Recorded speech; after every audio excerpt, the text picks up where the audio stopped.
5.6 seconds left in overtime, and they won their fifth in a row last night. 3-2 over Ottawa at TD Garden.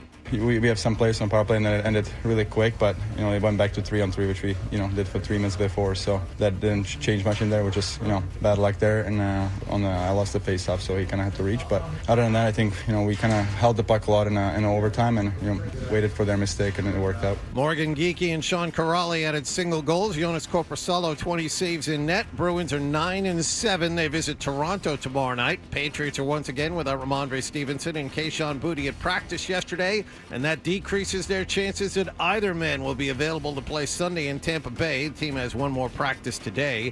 Former Pittsburgh, Raiders, Tampa, and Patriots wideout Antonio Brown arrested in Dubai and sent back to the United States to face attempted murder charges. This is in connection with an incident outside a boxing match in Miami back in May. On Thursday Night Football, Denver won an ugly game against Las Vegas 10-7. Celtics play the first of back-to-back games in Orlando tonight. Grandy and Max have the pregame at 6:30 and the tip-off at 7 here on 98.5 The Sports Hub. Tonight's game is also Game 2 of pool play in the NBA Cup for the Green, and the Red Sox decided not to extend a $22 million qualifying offer to pitcher Lucas Giolito. Sports Hub headlines are brought to you by Catches Law. At Catches, they specialize in helping those who have been injured not only from a one-time incident, but from a lifetime of hard work and labor. Does this sound like you? Visit CatchesLaw.com. I'm John Wallach on Boston's Home for Sports, 98.5 The Sports Hub. Your next update at 6:30. Boston's best sports talk. There's an app for that. Download the Sports Hub app for loads of stuff. Absolutely free. Connect with the shows, get podcasts, and more. Get it where you get your apps. Or at 98.5sportshub.com. Ladies and gentlemen, I need all of you to stop what you're doing and listen. Toucher You might hate me, but you're listening. and Hardy Don't bother me. I'm at the Pickle Palace. on 98.5. I know what I'm capable of. He said something about peanut butter, right? Yeah. Boning, baby. Make America nut again. That's gross. That's disgusting. Let's talk about cheese. What are you going to have for lunch? I was at dinner with my wife and a friend. Kitty, kitty, pussy, kitty, kitty, kitty. Flap, flap, flap. Shut up, I'm trying to talk to Paul. Toucher and Hardy Good luck trying to put your finger in it when there's a million holes. on 98.5 The Sports Hub. Let's go. It's the prequel from the last Mad Max with Tom Hardy. Is that what they're called? Whatever.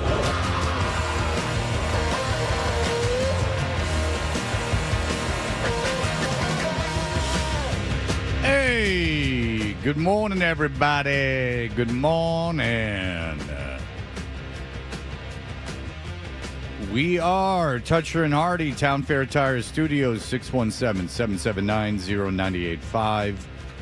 You can watch us on YouTube. Subscribe to 98.5 The Sports Hub on YouTube.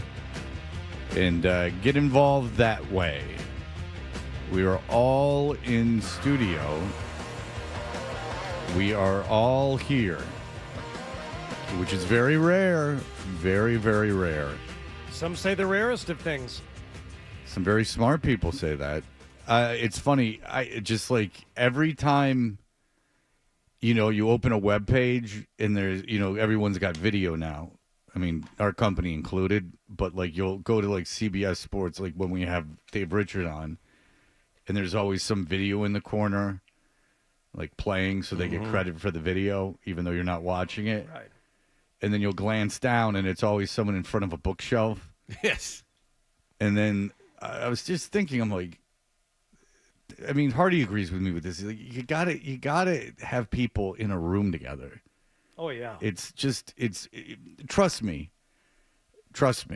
Now, look, you can do a show with people in different areas. I wouldn't suggest it if I was a boss of a media company, unless, a guest can be on. Like, obviously, like you can have a guest on. I mean, it's ridiculous to have a guest, LA guest, fly into New York City to do a 5-minute spot on a show.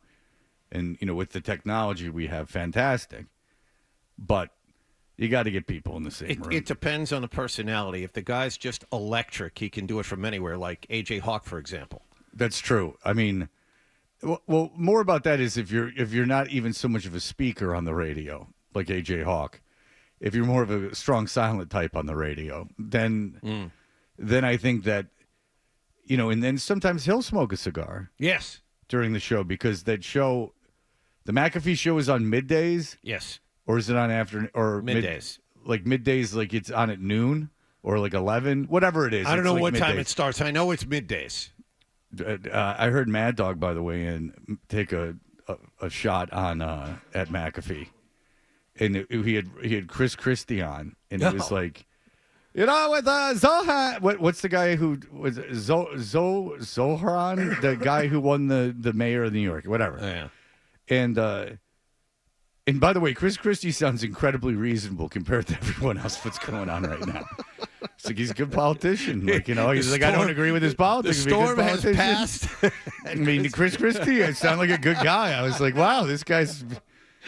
He knows a lot about history. I was like, wow, much different than I remember him. No, I don't know. Did I ever? I don't know if I ever disliked Chris Christie. It's not that I disliked him. He just was. He was in the middle of it for a while, and now he's free of it. But it's funny. He sounded incredibly reasonable. Like he complimented this mayor of New York, and he also said he had an opportunity to unify everyone. Let's face it, he got 50% of the vote. And he kind of blew that opportunity with his speech, and he'll probably look back and say he shouldn't have done that. But anyway, I don't even know what he did in his speech. But anyway, and he goes, and the comparison that Mad Dog made is he goes, it's not, it's like McAfee. It's like, you can insult the guy, but some of it is getting the guest on, and once you get the guest on, that's half the battle. Like he was saying that McAfee sucks on the radio, but he gets guests. So he was saying the same thing about the mayor of New York. He's like, half the battle is getting elected. Yeah. And you can't, turn your back on that the guy got elected. So he was taking a shot at him. But again, we were talking about this with Phil Perry. It comes up from time to time, the affectation of guys smoking cigars during shows. That is and I don't think I'm alone. That is something that I find to be a complete, I know I am not going to like this. Like, I know I'm not going to like this. And again, 60% of my friends smoke cigars.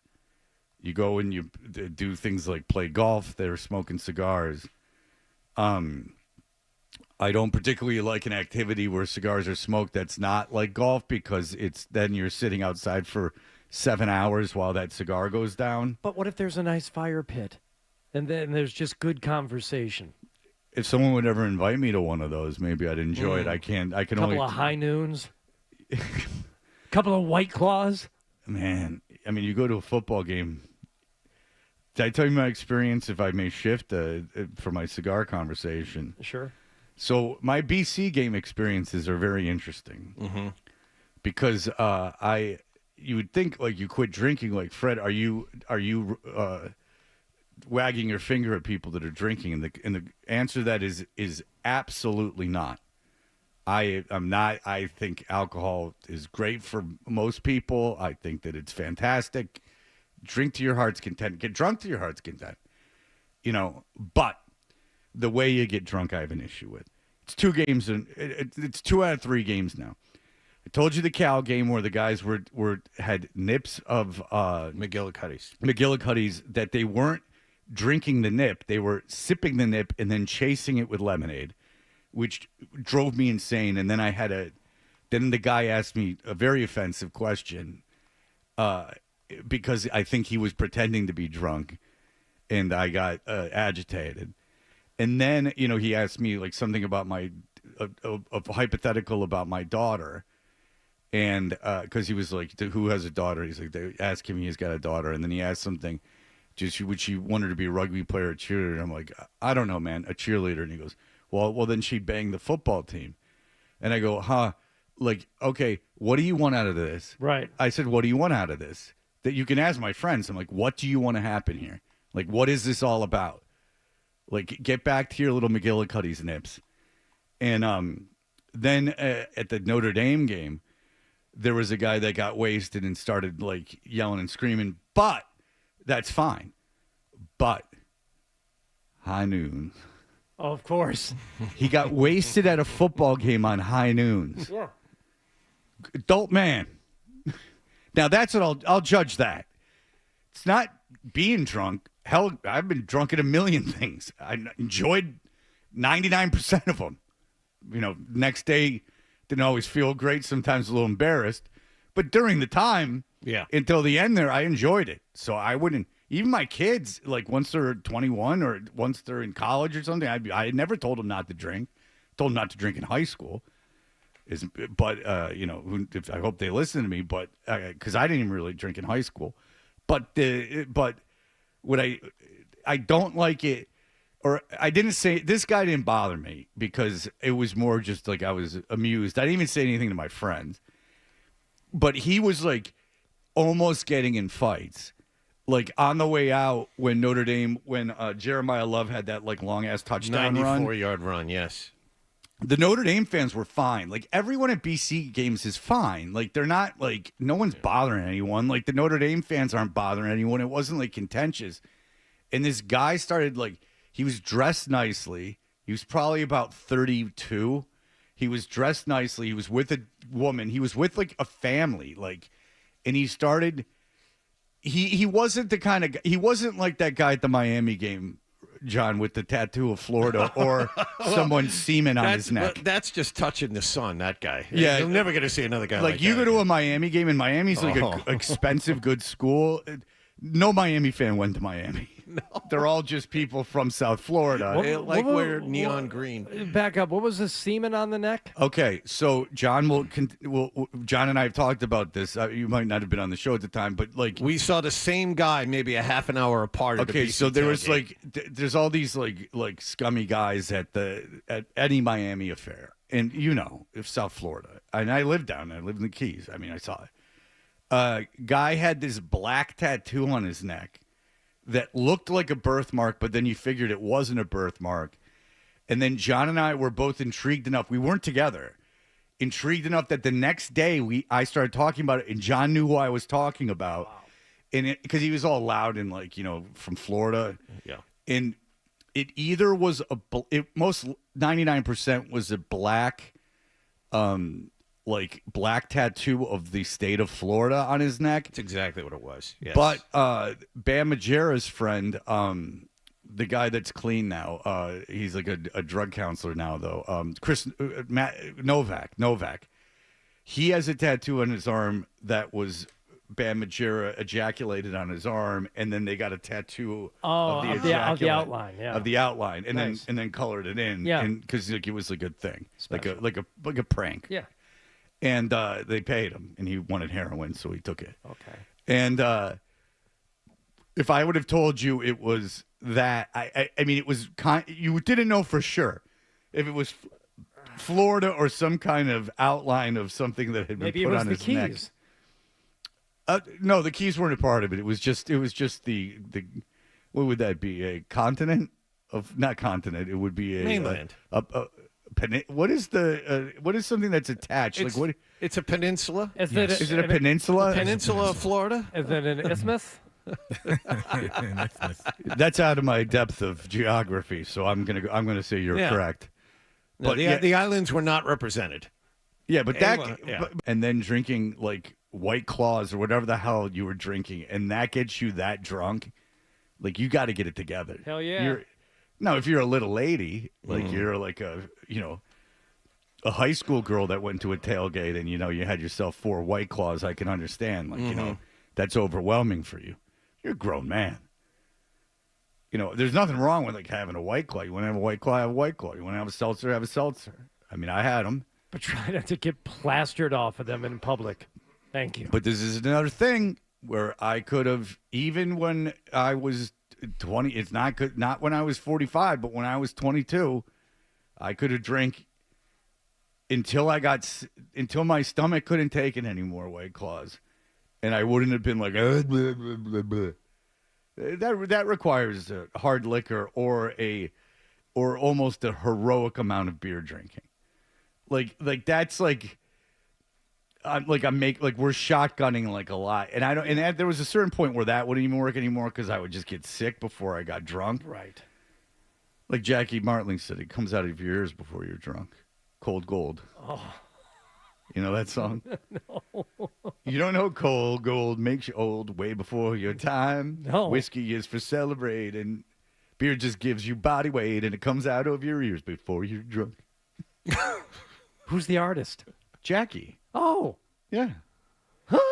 Well, yeah, he goes, they go, hey, go get him, get him.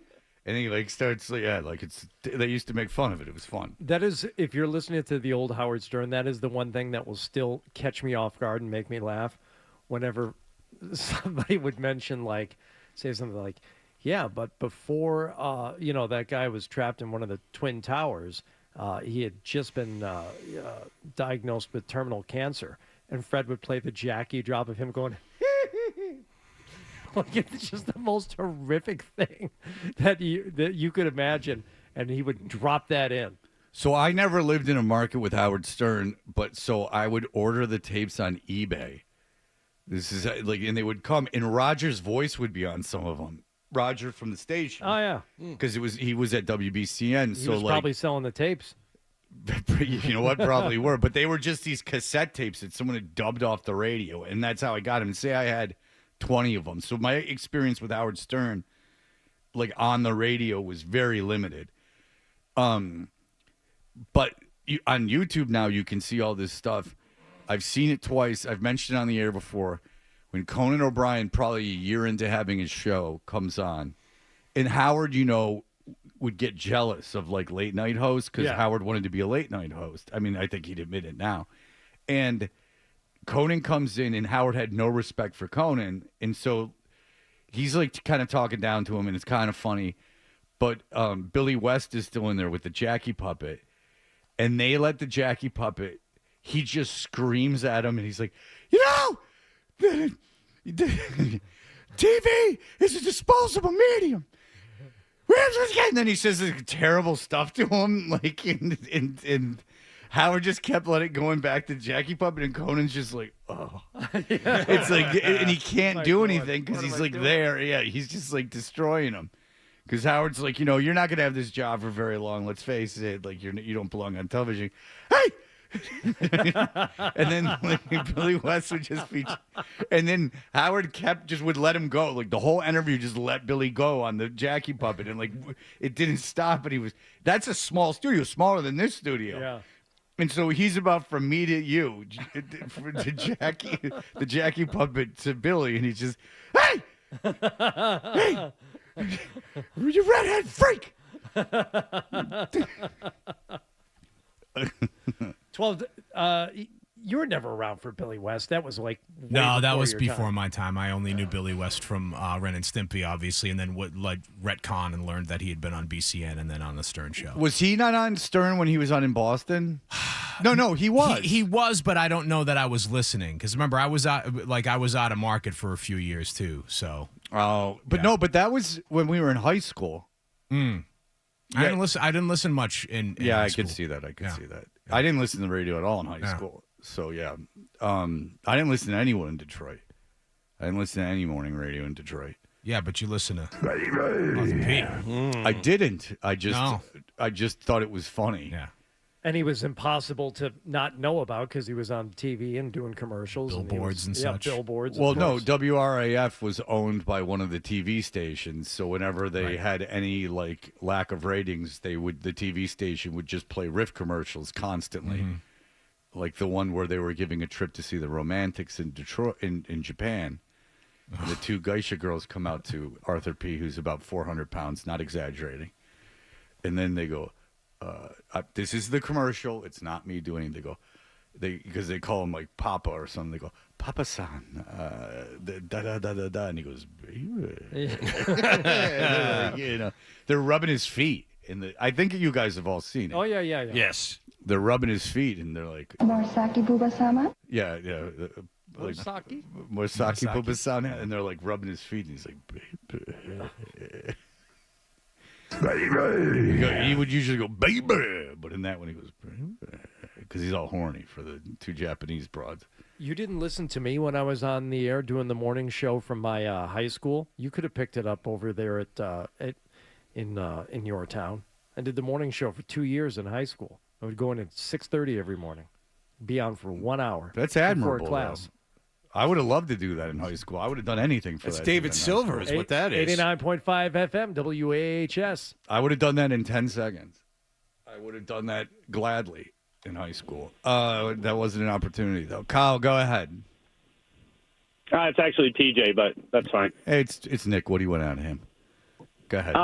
So as far as the high noon stories and such, it starts off with my wife really wanted us to get together with a couple. So we finally meet these people. The guy gets a blueberry Truly in a pint glass with blueberries in it. And then we order wings. He asks the kitchen for the kitchen rubber gloves in order to eat his wings so he wouldn't get wing sauce on his hands. What a fun romp in the sack that guy must be for his wife. Now, did your wife It want was you the to? absolute worst day of my life. Were you guys supposed to be swinging with this couple, or were you just supposed to be couples friends? No, she thought, he's a blue-collar guy. He's a union plumber. You'll love him. He's going to be awesome. He showed up all tatted up, and then next thing you know, it just went downhill from there. So he asked them to put blueberries in the drink? In the blueberry Truly. Oh, my God. I'm surprised And the then the restaurant wings had came out. blueberries. So am I. Go ahead. And he asked the waiter for the kitchen rubber gloves. The waiter looked at him like, are you kidding me? I think... Yeah, that's what happened. Because I worked at restaurants, and I got news for you. Going back and asking for rubber gloves is not something that is met well with by the kitchen. Yeah. I wouldn't even I thought ask. the story was going to eat the wings with a knife and a fork at that point. Oh, my God. Oh, blueberries in the Truly. That guy's an aristocrat. Yeah, that's the thing. It's not even like highbrow. It's just, it's not even feminine. Like if a girl did that, I'd be like, what the hell? Just stop it. Take those gloves off. Just don't eat the wings. Or just don't drink. Yeah. Like if it's that disgusting to you, just don't drink it. Jeff, go ahead. Hey, Fred. I was calling in because you were talking about those tapes that you had of Howard Stern from the BCN days. Like, I actually still have some of those because, like, I'm 51, so I'm, like, the same age as you. And, like, I grew up, like, listening to those. And, like, I had a bunch of them. And I always remembered those ones of everybody in the show busting on Jackie because even Robin would get in on those. Oh, it was the great. The era of, I've often said this, the era of Jackie and Billy, and it's not like the show sucked after that or anything, and I'm completely unfamiliar with it before then. But the era of Jackie and Billy on the show was, in my mind, like the greatest entertainment show of all time. Like better than any TV show, better than any movie. Like that was just like insane how good it was. It wasn't like he hadn't gone like full lesbian yet. Like he was experimenting with that stuff, but it was just like the things that was when he did Marge Shot. Like Billy was really good on that show. Really good on that show. And I liked Artie, but like I didn't hear a whole lot of Artie because either I had my own morning show or he wasn't on in Atlanta. I never lived in a market where he was except college, and I think we you're could not all getting agree. up and listening to I morning think we radio. all agree we weren't up between 6 and 10 in college. Correct. But no, Howard Stern is really the reason I wanted to get into radio, and it was just the WOR show. And it was really the Stuttering John stuff. I went, oh my God, these guys are making fun of celebrities. I'd never seen this before, and I thought it was the greatest thing in the world. All right, well, there you go. I'm sure everyone's very interested in that, but maybe you were. I was giving other broadcasters credit. Yeah! Maybe you can learn something! All right, we'll be back in just a moment. I was at the Bruins game last night, and I stayed. To the end? I always do. I always do for Bruins games. That's my theory. And I went into North Station, and there was no Green Line service. It ended at 8. All right. 8 p.m.? What? 8 p.m. Whoa. On a game night. Oh, my God. Night. And I'm not lying, and I'm not wrong. And I was down in the North Station, not the commuter rail one. No, the one across the street. You were under, I went under the ground and went, and there was no Green Line service, That's and there was a sign that it said it stopped at 8. Jeez. So then I walked into a hotel and got a lift. All right, and then it took me 45 minutes for me and my friend to get back to my place because they had one lane on the Pike. We're doing construction, and they had one lane on the Pike. So it would have been nice to have the train, but what are you going to do? All right, we'll be right back.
Did you catch a game last night?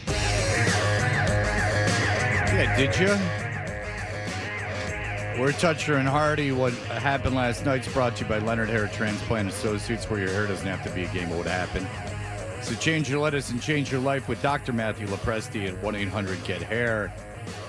Hardy, what is going on? Why don't you tell us what's going on? You're the one who was out cabareting last night and decided to go to a hockey game. And Yeah, Ryan Johnson gave me his tickets, and they're great tickets. They're very good tickets. Some say the best. You know, he's been very loyal. And so, I was very fortunate. I want to appreciate it. And I was there. I got there a little bit late. Uh-oh. Did you miss this? And then there's a collision in pursuit of that puck behind the net. Allmark was trying to run a little interference there for Shabbat, who was going back for the puck. Oh, Shabbat. Do you know what that refers to?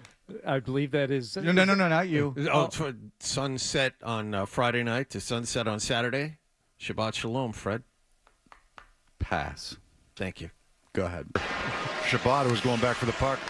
Oh, Giroux, hands off to Pinto, coming into the zone, and they score. No, I wasn't there for that. You were not there. Nice going, Fred. Had you been there, the energy in the building changes just that much. Well, to you know where me. The Senators don't jump out to a 1-0 lead in the first period. You know me. Dummy. Yeah. They put me on camera a lot. They try to get me to juice the crowd. Yeah. Okay. You weren't on the glass. You were behind one of the goals or something? No, I was like, I was up. I was in loge, like up around between the blue line and like the near goal. Oh, okay. Good seats. Good seats. They were good seats. Yeah. Now, I've never been on the glass for a hockey game. Nor have I. But I would like to. I don't think it's the best place to watch the game. Oh, by no means. No. But wouldn't it be fun to do it once? Yeah, kind of. Like, I've been like, no, I have been on the glass. And I had a friend of mine that I did a show with that had season tickets behind the goal on the glass for the Thrashers. I was going to say Thrashers, yeah. Yeah, and it's like, and he bought them. And so I got free season tickets. I don't know what the hell he was doing buying them. And he would bring oranges to the game, so he would have a snack, much like Adam. And no, they're terrible seats. I mean, it's fun like when they're in the area, but I would encourage people just to go to practice because I know they don't hit as hard, but like if you go to you can go, they have open practices. You can go and see that all up close, and that's kind of it's like any other sport except for basketball, really. Like football, you don't want to be that close.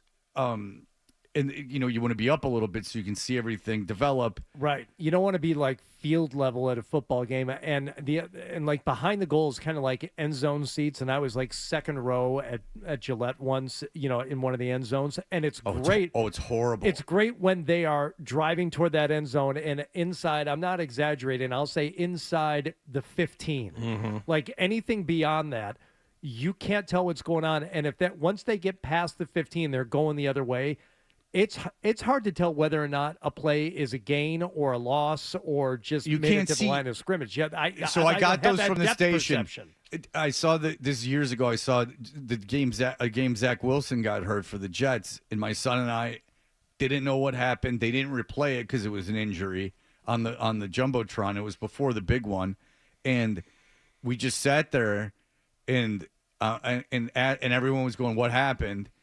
And no, we didn't know what happened, so we just left. I'm like, why are we watching? Why are we here? Yeah. Like, I can't, like, what, just to say we're sitting in the stadium? Yeah. Like, I can't. And even when they're coming your way, it's still like an odd view because you're looking at the offense and the defense is in front of you. I just don't like the view. It's not how you watch it on TV. And I'm too simple, I guess, to appreciate that.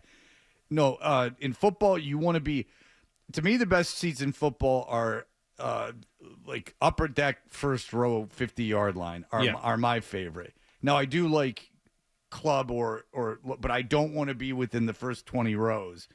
Baseball, if you have good seats like around between first and third in the plate, like any of those areas or behind the plate, Yeah. those are all good seats. But and anything like in the outfield, I don't want to be too low, like any of that. So, well, it doesn't matter what the seats were for you for that first goal because you weren't there. no, it was amazing. Me and the person I went with, we couldn't get there right at 7. Presumably, you were there for the equalizer just a minute 22 into the second period. I was there. And you were certainly there for this. Jeannot in the neutral zone turns near the red line and carries in on the attack. Right wing circle. Got it to Corelli. Scores! Shade. Rebound was behind Korpisalo, and it's knocked in. Korpisalo thought he had it. He did not. And the Senators have tied it. Claude Giroux gets the last touch. Oh, it was weird. I mean, there was that play right there is kind of an encapsulation of the Bruins' effort for the day and the season as well. They looked great at times. They were locking Ottawa down at times, and then all of a sudden there's a guy skating free and the puck's in the net. It's funny because I got a little bit of credit for my guess because about 30 seconds before that goal I went, they're going to score. Yeah, because it was so obvious the Bruins couldn't get it out. Now, what I will say, you can if you want to finish the game, and then I can I can make my. All right, so the 2-2, they're midway through the third. Go to overtime. We'll pick this up with about 10 seconds left in overtime. We're going to be heading to a shootout. As Zacha got knocked down, here's McAvoy bringing back out toward the blue line. 10 seconds to go. McAvoy down the right circle, trying to get it in front. Off of the mark, they score! Pavel Zacha with the game winner, and the Bruins win it in overtime, 3-2. At the 4:54 mark of overtime, 6 seconds left. Pavel Zacha with the game-winner 3-2 win over Ottawa. McAvoy did 2 complete circles around the net. That was great. They couldn't stop him. Yeah, 3-on-3 is the greatest. It's really so is. much fun to watch. Yeah, there's so much open ice. Go ahead. I'm sorry.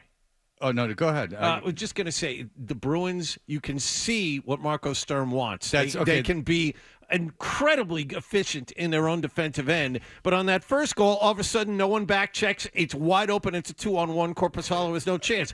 On the power play, the Bruins give up 3 point-blank opportunities in front. Korpisalo saves them all, saves their ass, and then that second goal that Ottawa scores leaks through him and goes into the net. I mean, the Bruins can look tremendous at times and then look pathetic 5 minutes later. But very frustrating to watch. But I mean, there are going to be lapses during games. But it's funny, since we had Fluto on and he was describing like their defensive philosophy.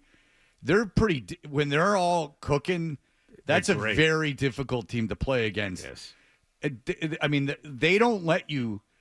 It's like they don't let you move the puck up ice. Like they don't let you gain the zone. Like they are on you. You can see why they brought Sturm in. You can see, and maybe this is them finally getting what Marco Sturm wants them to do. It has to be. They look unbelievably good on the defensive end. For what, 60-70% of that game, they looked unbelievably good. But then you have those lapses. Like, what's going on here? You were just great. Right. What just happened? There's changes and stuff, and I don't know exactly like I can't like recall exactly how these goals happened. I do remember that the equalizer. I'm like, oh no, like because they were getting like a lot of space, and whoever was out there for the Bruins, which I don't recall, it was pretty obvious like.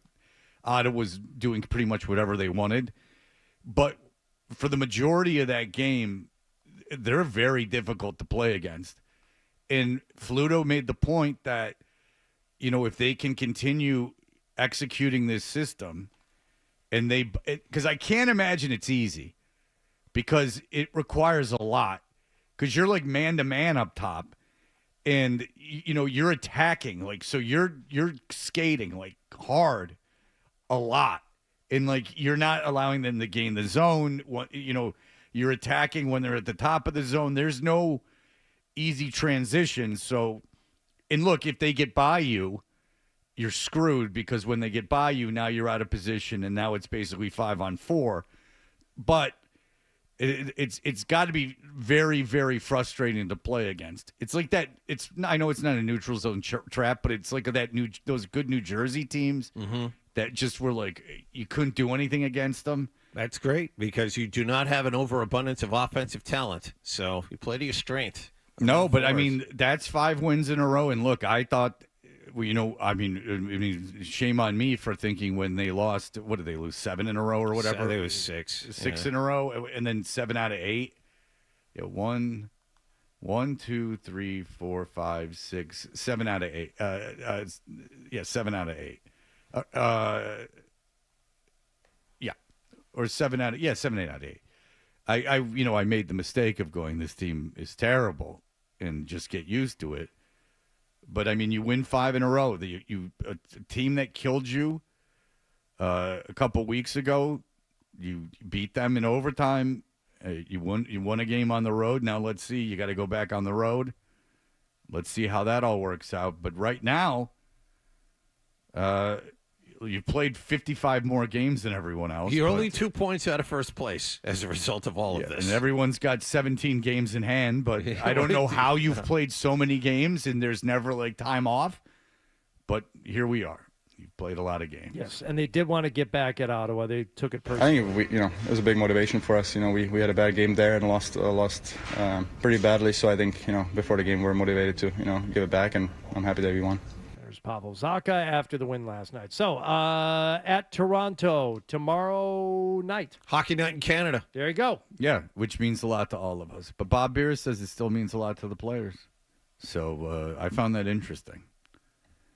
There's so many Canadians. And, they're our enemy. Mm. They run these ads. I don't care for them. Mm. They show Reagan out of context. Oh, you guys even know what I'm talking about? No. Nope. I do. Read the paper. All right. Read the paper so you can see the commercials. What? Trump put 100%. Okay, here. Adam, do you want to tell him or should I? You can tell him. During the World Series, the Canadian government was running an ad using Ronald Reagan talking about how bad tariffs were. Trump heard about the commercial and put 100% tariff on Canada as a reaction to it. That's what I'm saying, is that it was big news. I mean, it was during the World Series, and they were talking about it. They ran a ton of them too. Like you couldn't miss it. You couldn't miss it if you were watching the World Series. All right, we'll be back in just a moment. Sports Hub headlines presented by Celsius Energy Drinks. Make it 5 straight wins for the Bruins. They got a Pavel Zacha goal with 5.6 seconds left in overtime to beat Ottawa 3-2 at TD Garden. They're in Toronto tomorrow night. Patriots visit Tampa Bay Sunday. Ramondre Stevenson and Keyshawn Boutte both missed their second straight practice yesterday. Former Buccaneer and Patriot wideout Antonio Brown arrested in Dubai and sent back to the U.S. to face attempted murder charges. Celtics play the first of back-to-back games in Orlando tonight. Grandy and Max have the pregame at 6:30 and the tip-off at 7 here on 98.5 The Sports Hub. And the Red Sox did not extend a $22 million qualifying offer to pitcher Lucas Giolito. Sports Hub headlines are powered by the commuter rail. With kids home from school on Veterans Day, ride unlimited with the $10 holiday pass. Head to a parade or to visit a veteran. Get your $10 Veterans Day holiday pass now at the M-Ticket app. I'm John Wallach on Boston's Home for Sports, 98.5 The Sports Hub. Your next update at 7 o'clock. You're listening to Toucher and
Oh, everyone agrees that I'm the only one who's not wrong. Right or wrong, they're back. Toucher and Hardy on the Sports. Hardy, what ended up else happening last The Las Vegas Raiders were in Denver to take on the Broncos, and believe it or not, Las Vegas scored in this game. They actually scored first. Geno's clapping his hands on third and short. Inside handoff. Genty inside the 5. First down to the goal line. Touchdown Raiders! Ashton Genty on the inside handoff. A 6-yard run. Deuces in the end zone. And the Raiders take a 6-0 lead. They would make it 7-0. He sounded really excited. And thus ended the Las Vegas offensive highlights for the night. Get it all out early. Yep. First quarter touchdown. That was it. There wasn't much more from Denver. Empty set. 3 to the right, 2 to the left. Nix drops back, throws the ball to the end zone. The pass is caught, and that is a Denver touchdown. Troy Franklin with the catch at the goal line, and he had Eric Stokes on his back. Touchdown in the first quarter for the Raiders. Touchdown in the second quarter for the Broncos. Throw in a field goal there at some point, and that's your ball game. 10-7. Denver gets the win, moves to 8-2 on the season. I know you have a point to make about Denver, Fred, and it's a valid one, but I just want to explain to the people how terrible this game was. The two teams combined for 17 points. They combined for 22 penalties, only 20 first downs. They were combined 9 for 30 on third downs. This is combined now. Combined net passing yards, Hardy. Combined net passing yards under 250. Yeah, 290 for the two teams. 293. Bo Nix, 16 of 28, 150 yards. That one touchdown we heard. But you factor in the 8 sacks. 2 interceptions. You factor in the 8 sacks combined between the two teams. That reduces the net passing yardage total between the two teams to under 250. A terrible, terrible, terrible game. But Denver is 8-2, Fred, and very dangerous. I would not want everyone scoffs. We'll see how it works out. They're making the playoffs, so they'll play someone in the playoffs. I would not want to play Denver in the playoffs. That defense is insanity. Denver's unbeaten at home this season. That defense is absolutely insane. Now, Bo Nix played poorly last night. Bo Nix can play poorly in big stretches. He's no Drake May. He's no Jaden Daniels. He's no Caleb Williams. I understand all of this. Not even in the same ballpark. But I've seen him at the end of games win games for them, which is all he really has to do. Because you're not going to – most likely you're not putting a lot of points up against Denver. And the thing is, if this is all, what if and maybes. But if, say New England played Denver in the playoffs, I fear for Drake May. Not that Drake May won't have success, is that Drake May would get sacked 75 times. Because they swarming. Some people are saying that the defensive player of the year is one of their edge rushers. I can't remember off the top of my head. Denver's defense is maybe Nick Bonito. Let me see his stats here. Yeah, he's got 9.5 sacks. So maybe he's the guy. But I saw some list that had him as defensive player of the year. And by the way, no Surtain last night. Their best defensive player. Well, for Geno Smith, fear not. The way I see life, man, I always say this, man, God will never put anything on me that I can't handle. And I believe that, again, this team, what a plane crash. It's usually darkest before dawn. We're gonna rise, man. We're gonna rise. Well, dawn was at 5:30 this morning. It hurts. It sucks. I give my all to this game. Everything that I can do to win. Trying to figure it out, but we'll figure it out. That's nice. Seems to have a little something called hope. He's in a good place. Yeah, you can tell. Very positive influence on the locker room, I would imagine. Yeah. And when he's not getting hit in the face by his teammates. Like in that S show in New York. IK and Impali. Speaking of S shows, Good call. I don't never remember that name. You could give me 100 guesses. John, you've been reporting on a former Patriot who's found himself in a spot of trouble here this morning. Yes, Antonio Brown arrested. He had been regularly posting online what a great time he was having in Dubai. It wasn't very difficult to locate, but for some reason it took authorities a while to round him up. He was deported, extradited back to the United States. I don't imagine the extradition process is that smooth. Yes. So, he was arrested in Dubai, flown back to New Jersey for some reason, spent last night in a New Jersey jail, and ultimately he'll wind up in Miami to face attempted murder charges. Well, the thing is the guy's mentally ill, and I don't even think he should be in jail. I think that he should be in a place to get help. Like now, against his will, I think that he should be put in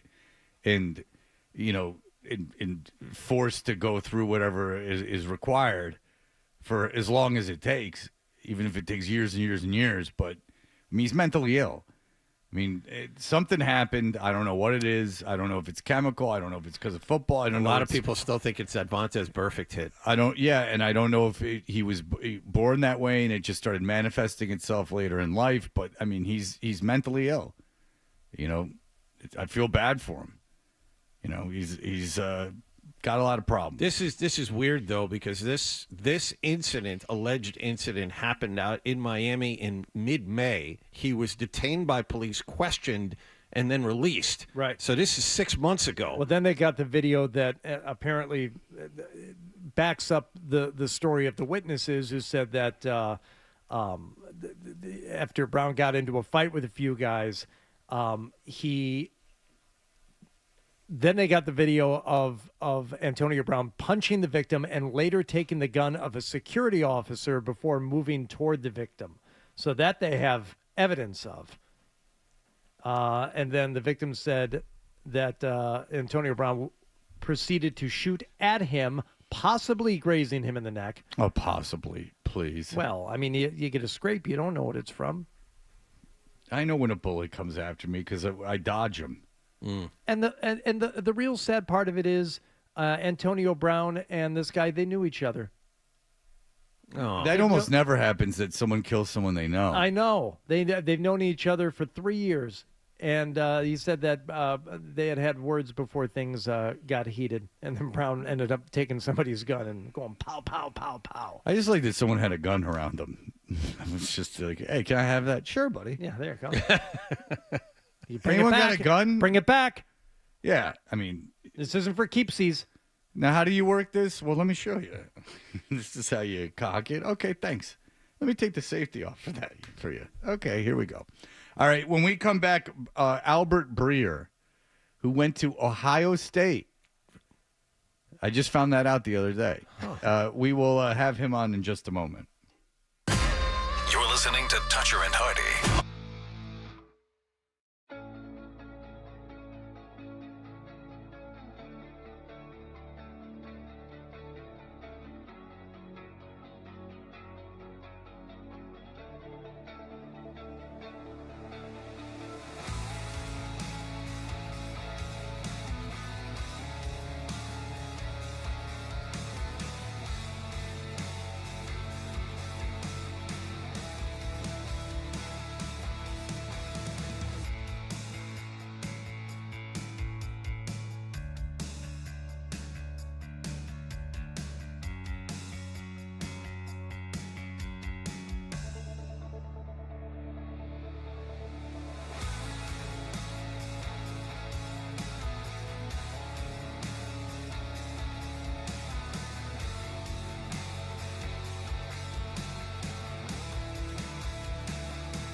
F compensation.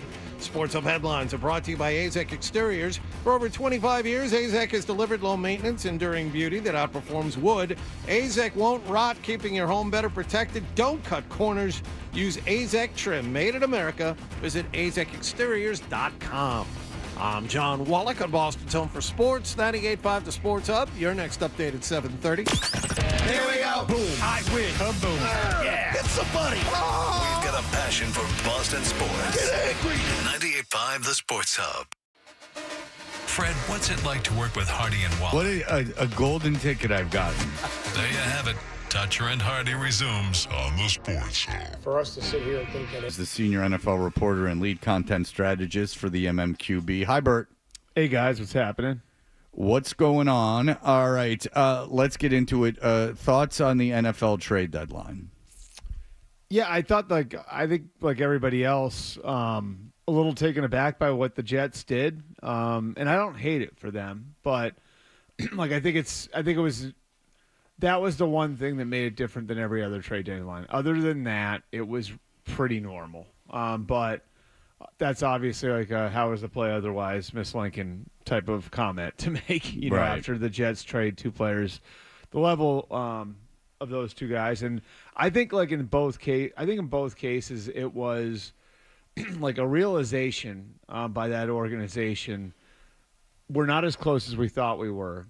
So we need to give ourselves some more resources to work with. And if we're going to have a shot to get a quarterback over the next few years, we want to load up on picks. Maybe the most interesting thing to me was that they asked the Cowboys for a pick in 2 years, not next year. So Because the 2027 draft is Right. supposed to be real Yeah. good. They want that kid from your school. Well, All right. or I mean, there's a number, and there are going to be quarterbacks in that class too. It looks like we don't know, but it looks like there could be quarterbacks. The quarterbacks, it's like Arch Manning and then the kid Dylan Raiola? and yeah, The last couple of years, though, when that we'll see how that pans out. Yeah, we'll see. Long how way that to go pans out. between now and But then. but Just real quick on the quarterbacks thing. Are they still so convinced? You can only go off what you know and what you think, and I get that. But you go back to the Mac Jones quarterback class, which is like, there's so many here, and they're all going to be, so awesome. You can't go wrong. And then there are years where, say, when Drake May was selected, it was like, oh, that's it's supposed to be kind of an off year, but No, that was supposed to be a really good year. That was Okay. supposed to be an excellent year. Okay, that was supposed to be a good year. But Yeah, my I would point, say, my the point, best example is the Mahomes-Watson year was supposed to be an off year, and then it's Mahomes and Watson. yeah, but you don't even have to go back that far. They get it wrong. Sometimes, yeah. Sometimes. So is there still that firm belief that teams hold on to, like when you say, they really wanted one for 2 years from now because if you need a quarterback, isn't the immediacy doesn't that trump what you think of the incoming or outgoing class? When I talked to them, it was a couple things, right? Like I don't think it's not just the quarterbacks. It was this coming draft. They don't feel like most NFL teams don't feel like the talent at the top of this next draft is very good, right? Like so, it's like last year. Like last year, we talked about that until we were blue in the face about how that wasn't a great draft at the top. Right. A lot of NFL personnel people think the same thing about the 26 class. The 26 class isn't great in the top. The 27 class, quarterbacks aside, is going to be probably incredible because you've got a bunch of guys, and it's not just Jeremiah Smith. There's like 7 or 8 guys that are like legit stars that have been playing since they were true freshmen. It's Colin Simmons at Texas. It's Dylan Stewart at South Carolina. It's Ryan Williams at Alabama. It's Leonard Moore at Notre Dame. There's like these guys that have already got like a ton of track record, and they still have a year and a half left in college. On top of that, and I thought this was maybe the most interesting part of it. So when I was talking to the Jets people about why they asked for the 27 pick, that was part of it. But another part of it was they felt like this would give them more runway, and that instead of having 6 months to figure out what to do with that pick, they'd have 18 months. So they could use that pick if they wanted to go get a quarterback this offseason, but they're not forced into that box where it's like, we got to fix it this offseason or else. Well, you control 2 drafts. You control, yeah. So like you have 2 first-round picks this year. So In you've 2 got seconds. enough to go get a quarterback this year if you want, or in 2 years if you don't like the veteran market, you don't like the rookies that are available to you, you can turn around in 2 years and do it. So it gives you a lot more flexibility, which, I mean, that does put some trust in Woody's hands that he's going to be patient with you, Well, and that can be for him signing off on it. You have to assume that he's going to be patient. I mean, you just have to that's the thing. A couple ex-Jets people texted me in the aftermath of this and said, "God, those guys are asking for a lot of patience from an impatient person." No, there's no question he's an idiot. All right, but so just from we know why the Jets did it. I'm interested in the Indianapolis. It means a lot to the Patriots. So, what was Indianapolis's thinking? I know, that this when they get healthy, it's at corner. This makes them very effective. But let's start with this. Why Sauce Gardner? Why did they find him particularly so valuable? So this started with really the week of Columbus Day. Do you guys hear about the accident that happened pregame in the Colts-Cardinals game where Charvarius Ward, who was their big money corner they signed in the offseason, hit heads with Alec Ogletree, one of their tight ends, and that was the same game that Richardson, while doing a band exercise, blinded himself. Oh, yeah. That I remember. They had 2 catastrophes before the game. That same game, they had 2 catastrophes. Out of a bad sitcom, So when Ward got hurt, they started calling around, and the Jets basically informed them, everyone on defense, well, listen, we're not shopping them, but everybody on defense. Garrett Wilson's the only untouchable. So, basically, then it was, okay, so you listen on Sauce Gardner. And that's where the discussion began. And really, I'll give the Colts owner, Jim's daughter, I'll give her credit, in that, when the GM and the front office people went and talked to her about this, because they kept a very small circle on it, they asked her, what she thought, and she said, well, would you rather Band-Aid the problem or fix the problem? And they felt like Sauce would fix the problem. The other part of it, that's interesting is they had Gus Bradley as their defensive coordinator the last few years before this year, and that's the old Seattle defense. So corners aren't as valuable in that defense. They bring in Lou Anarumo from Cincinnati, and now corners are hyper important in that defense. So now they look at it as it's a weakness right now because Ward's still out. But when Ward comes back and Sauce comes in, now they're instantly turning what was a weakness into a strength. They like Sauce that much? And they think, yeah. And they have – so there are a couple of weird connections. Their special teams coach was with Sauce at the University of Cincinnati. Alec Pierce, their receiver, played with Sauce at Cincinnati. So they had, good background on him, too, which is an important piece of it. Is he – and again, I'm asking this because Indianapolis is neck and neck with the Patriots. Is Sauce Gardner universally in the league considered an elite corner? He can't. There's so 2 good years, 1 bad year. What version is this year? Well, 2 years, 1.5 not great years. Yeah, I mean, he's been fine this year, I think. Yeah, he's been better than last year. He's been fine. He's not protecting himself like last he's year. Not, yeah, so he's been fine this year. Well, he got his contract. Well, he got his contract, yeah. so I he's think, not protect. He was actively protecting himself last year. I mean, I could see it. I think the thought is that he's going to come in and be really good. Now, I would say the other part of it is he was a really good fit for Saleh's defense. And so is he going to be as good a fit for Anarumo's defense? That's an open question, but...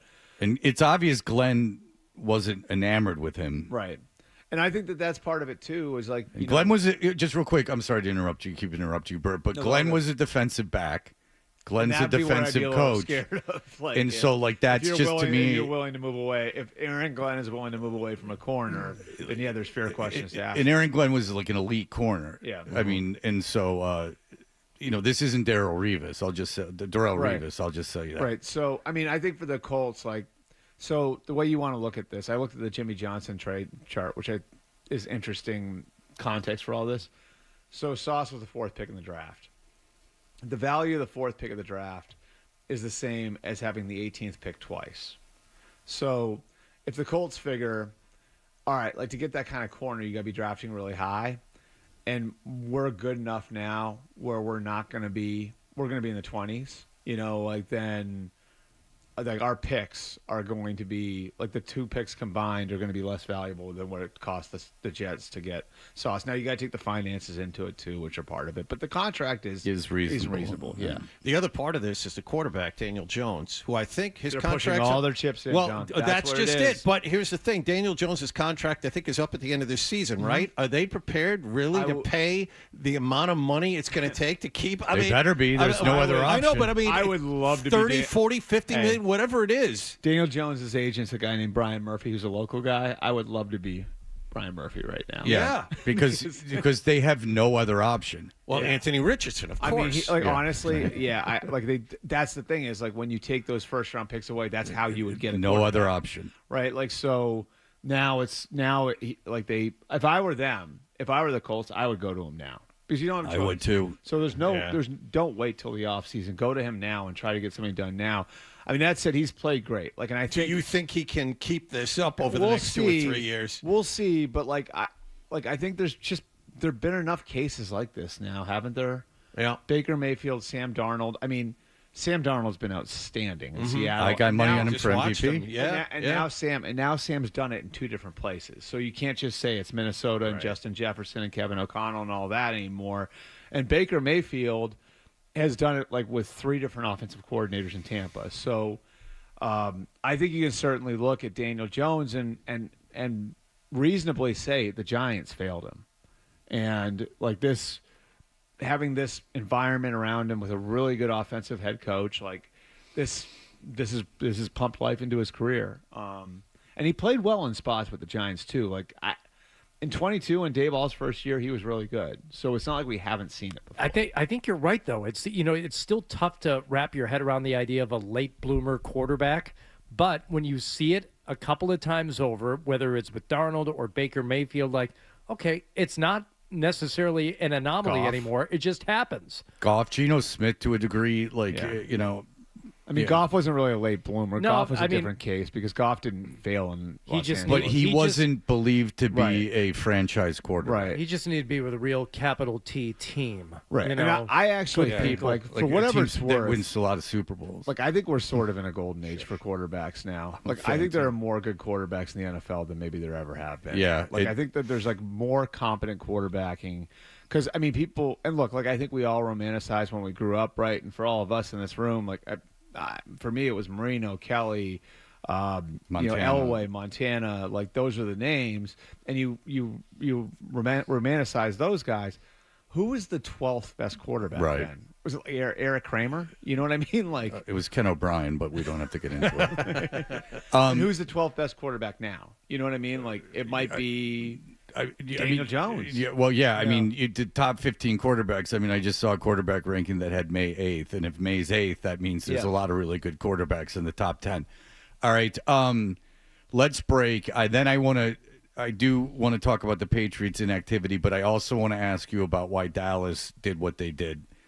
Look, this was in my justification for it is that things like this generally don't happen at the trade deadline. Dallas is interesting. Let's be honest. With Jerry is interesting. I don't think this is self-serving. I don't care why the Jets did it. I know why the Jets did it. But the Jets did it because they went what? Let's talk to the guy who covered Dallas for a while. And knows Jerry pretty well. And I'm banking on this audience because we have a national guy with a lot of connections in having some interest in why the biggest team in the league did such an odd thing. And why some people are going, good job, which I'm fascinated by. All right, we'll be back in just a moment. You're listening to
supremely responsible for where we are right now. There's no question about that. I accept that. Doesn't deter me from wanting to get it done and get it done now this year.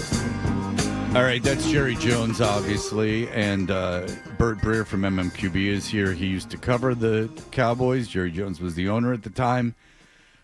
First of all, two things about Jerry Jones is he talked to Stephen A. Smith, and he said the reason he does the things he does is to keep the Cowboys in. And I say to that, that's a narrative that he walked into.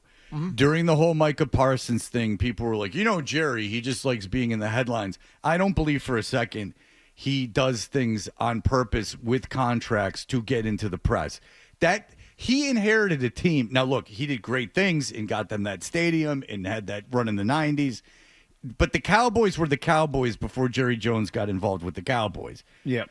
I mean, they were America's He's team. elevated them. I think it's fair to say, like, he's elevated. He's a marketing genius. I get it, Yep. but I'll give him credit for all of that. But he didn't invent the Cowboys. But also, I don't buy for 2 seconds that he did the Micah Parsons stuff to create interest around the team.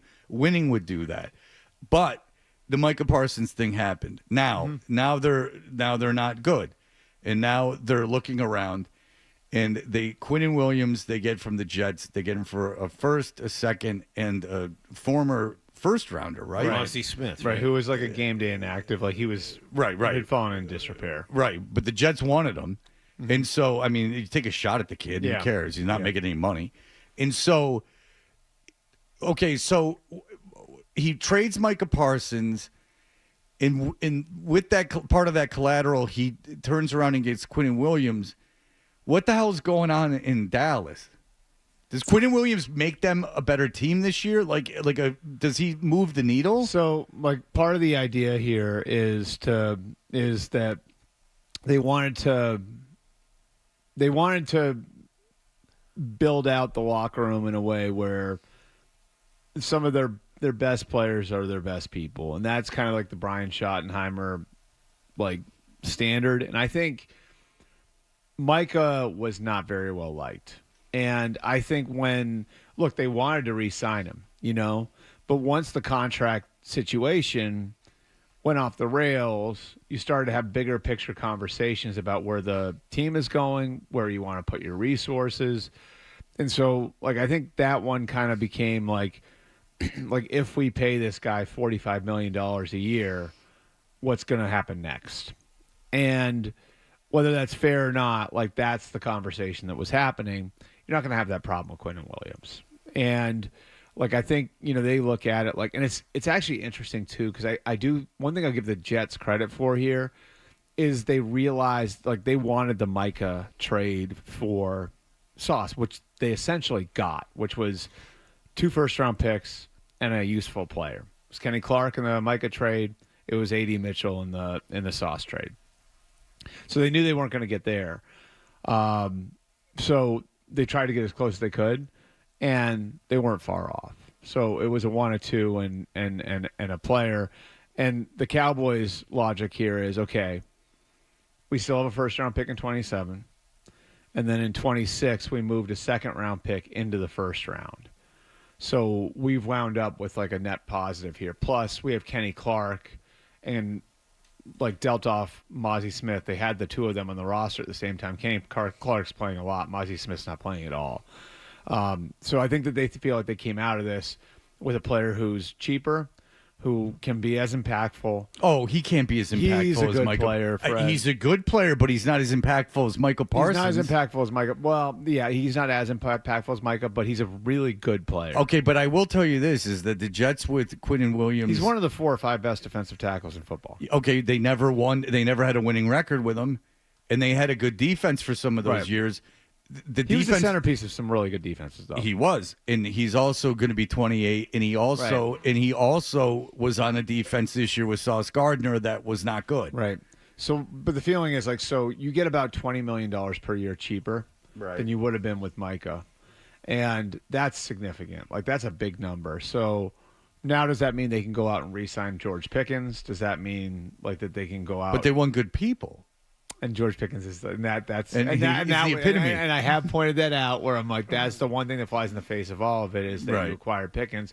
But that's the thing is they acquired Pickens as a flyer, So now if they pay Pickens, does that fly in the face of the whole thing? That's fair. I would assume that if you pay Pickens, that's opening up a whole Pandora's box because now he's paid, and money only makes you more of what you already again, are. Pickens is one of the few players I've ever seen in the league. While you're watching a play live, you see him throw a fit.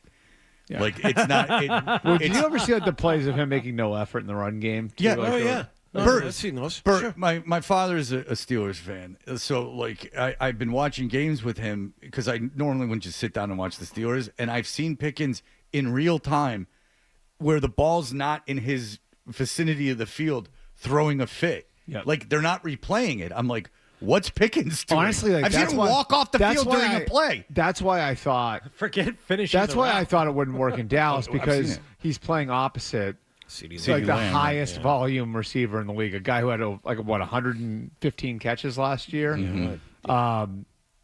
and for part of this year, CeeDee Lamb was hurt. So what does that dynamic look like if Pickens goes 3 or 4 weeks without getting the ball? We'll see. I'm just glad to hear you admit that $20 million is a significant savings because last weekend on the pregame, you had mentioned $5 million not being a lot of money, and Chris Gasper took that as an opportunity to attack you and your Personal presumed attack, privileged upbringing. What's and that? It was. That's a joke, but that's a joke between me and Chris that goes back like 20 Well, it's years. not Yeah, but very he funny. wouldn't let it go. It's not very funny. Yeah, it's very cruel. It went on. going. I mean, it was for a an while. attack on all people from Sudbury, I think. Yeah. Well, anybody it's from also Sudbury could have been offended. It's also Arsenal. we're too much about classes. I mean, people from Lexington could take offense to these shots too. Yeah, but Sudbury's Lexington on steroids. We all know this. That's not true. Oh, it's absolutely true. Where did Gasper grow up? Was he I have from no a idea. very Lynn. low income area? Lynn. Oh, so not great. Well, So maybe he's got a point then. Yeah, he's got a point. Yeah. All right, so the Very Patriots. hurtful. Well, not about you. Me I mean, riding a helicopter to Patriots practice back then. this is the big time too. He This opened is up an old wound on that show. that's not even local radio, man. That's being broadcast in markets that we used to be syndicated in, which I can tell you is a whole other ball game. When I'd you're- have bet money you wouldn't have been able to Once work you're that in North, it was brought up in the pre-show meeting.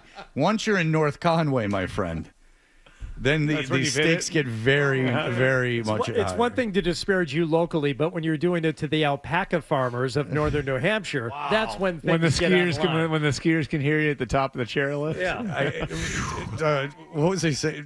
Adam told me a market we were in. I didn't even know that we were in it. It was someplace in Maine I've never heard of. I just know North Conway because of It was Augusta, Maine. Apparently, we were in. What's in Augusta? Is the capital, right? Yes. Who knows what's in Augusta? No, Maine? because I've heard of Augusta, and why have I heard of it? It's the capital. That's why. There you go. All right, so listen, the Patriots stood pat.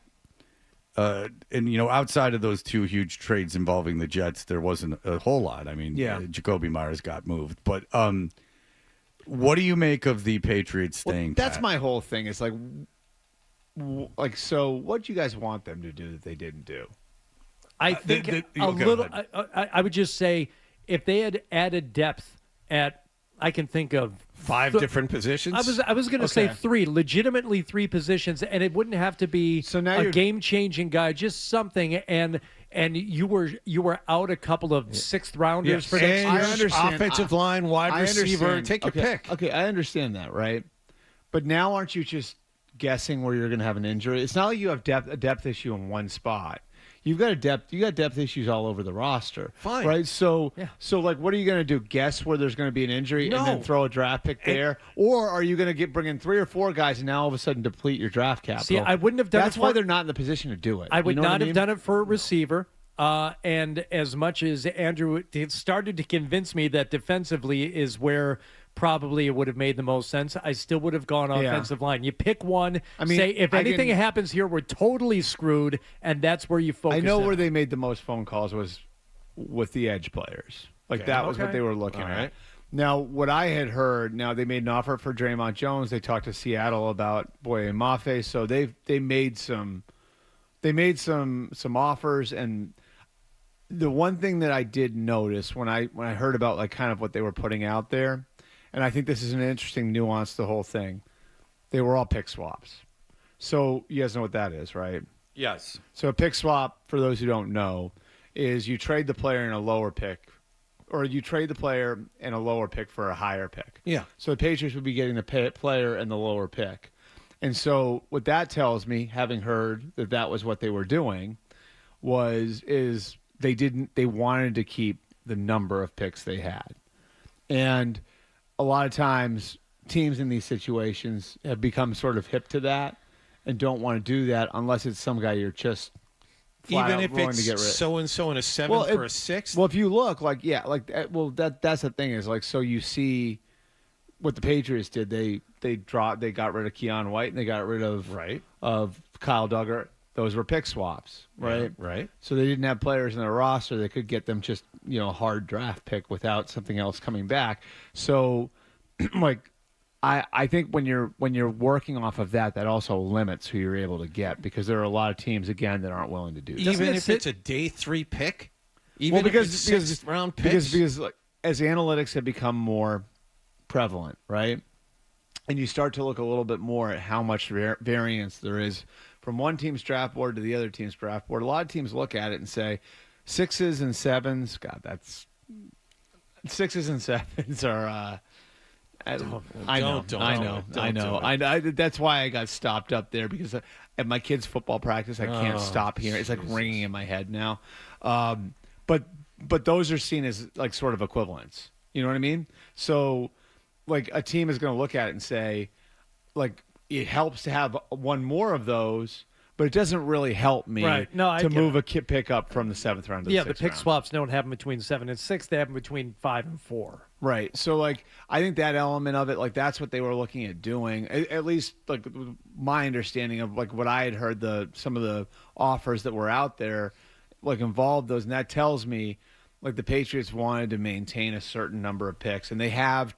It's either going to be 10 or 11, depending on the condition in the Keon White trade. But you brought up Keon White and Kyle Duggar, and I still think it was their belief or their plan to do something at this trade deadline, and that they were positioning themselves so that they would be better equipped to by moving those guys.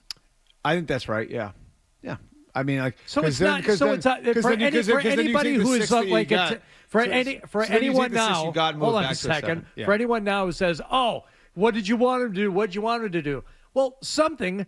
And why? Because I think that's what they wanted to do, based on the moving of Keon White and Kyle Duggar. And that's what the Patriots wanted too. They had a 5-6 swap out there. So yeah, I mean, like but that was what they were. I mean, you're talking about a 5-6 or a 6-7 swap, and like, is that enough to get a player on your roster that's better than what you already have? I think the Keon White and Kyle Duggar situations are different.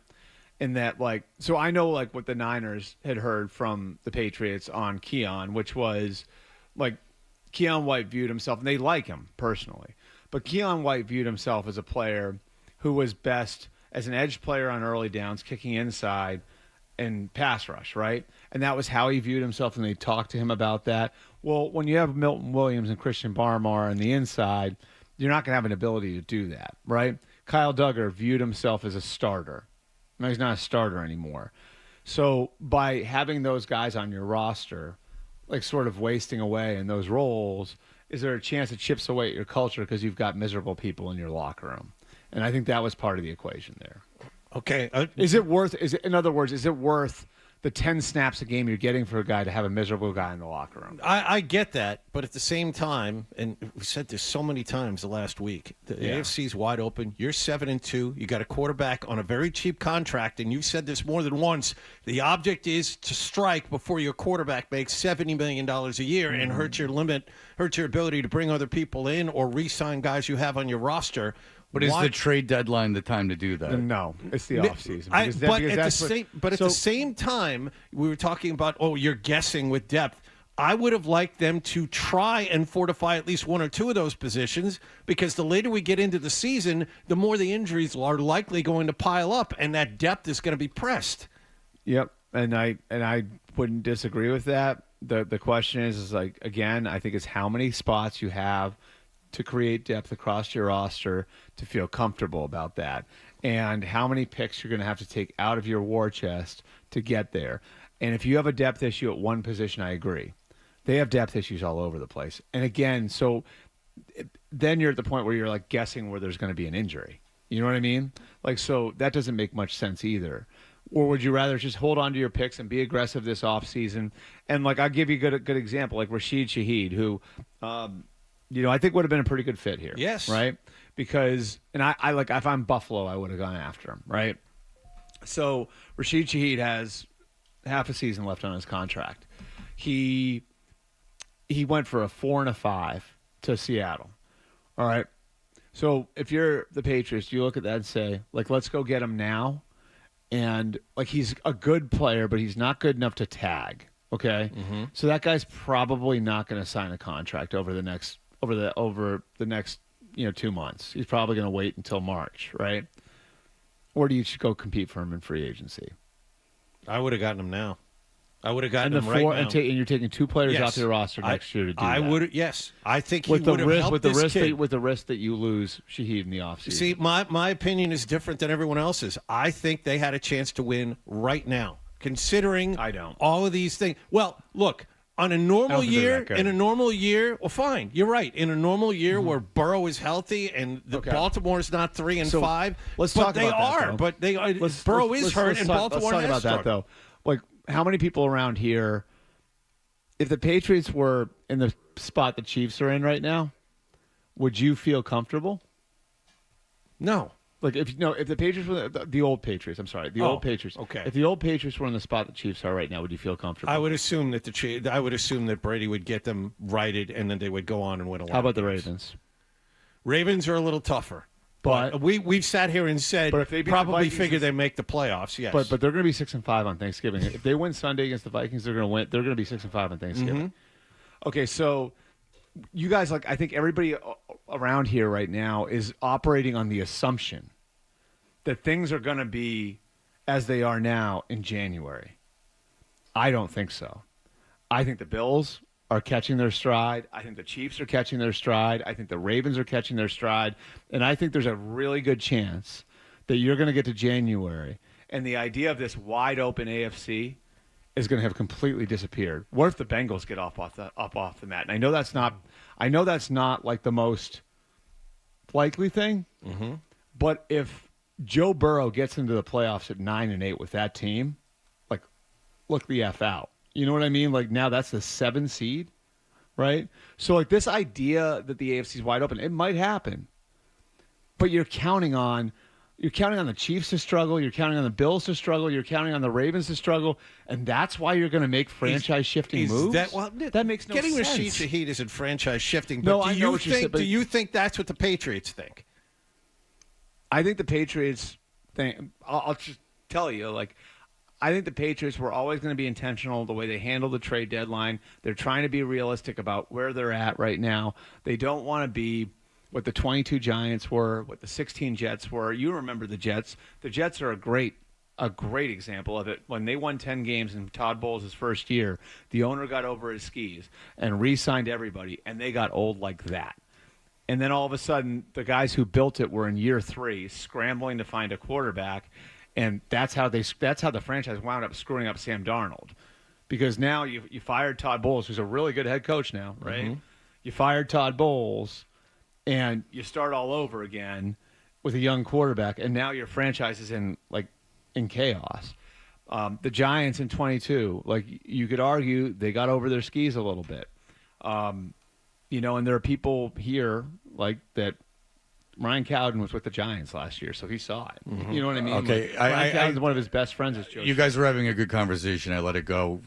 Thank you. Because I enjoyed the conversation. But no, it was great. But we do have to break right now. We'll be right back. Here are the headlines. Sports Hub headlines. Presented by Celsius Energy Drinks. Bruins beat Ottawa 3-2 at TD Garden. Pavel Zacha, the game winner just before the end of overtime. Bruins have won 5 in a row. They visit Toronto tomorrow night. Patriots are once again without Ramondre Stevenson and Keyshawn Boutte at practice yesterday. They visit Tampa Bay on Sunday. Former Pittsburgh Raiders, Tampa, and Patriots wideout Antonio Brown arrested in Dubai yesterday and deported back to the U.S. He's going to face attempted murder charges in connection with an alleged incident in Miami back in May. And the Celtics will play the first of back-to-back games in Orlando tonight. Grandy and Max have the pregame at 6:30 and the tip-off at 7 here on 98.5 The Sports Hub. Sports Hub headlines are brought to you by Veterinary Urgent Care Center. With 8 locations in Massachusetts and Rhode Island, VUCC offers compassionate, convenient, high-quality care 7 days a week. Walk in or book an appointment at veturgentcare.com. Veterinary Urgent Care Center, urgent care for your pet's urgent needs. I'm John Wallach on Boston's Home for Sports, 98.5 The Sports Hub. Your next update at 8 o'clock. Toucher and Hardy, 98.5 The Sports Hub. This is Sean Grandy for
And he's back with Fred on the Sports Hub.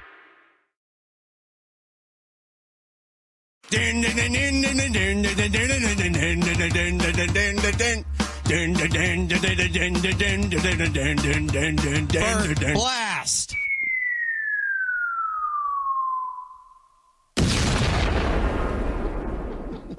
It's time for the Burt Sounded Blast. like that was in the air for a little longer than. Oh yeah, that was a big one. Yeah, because this is no joke. This was. All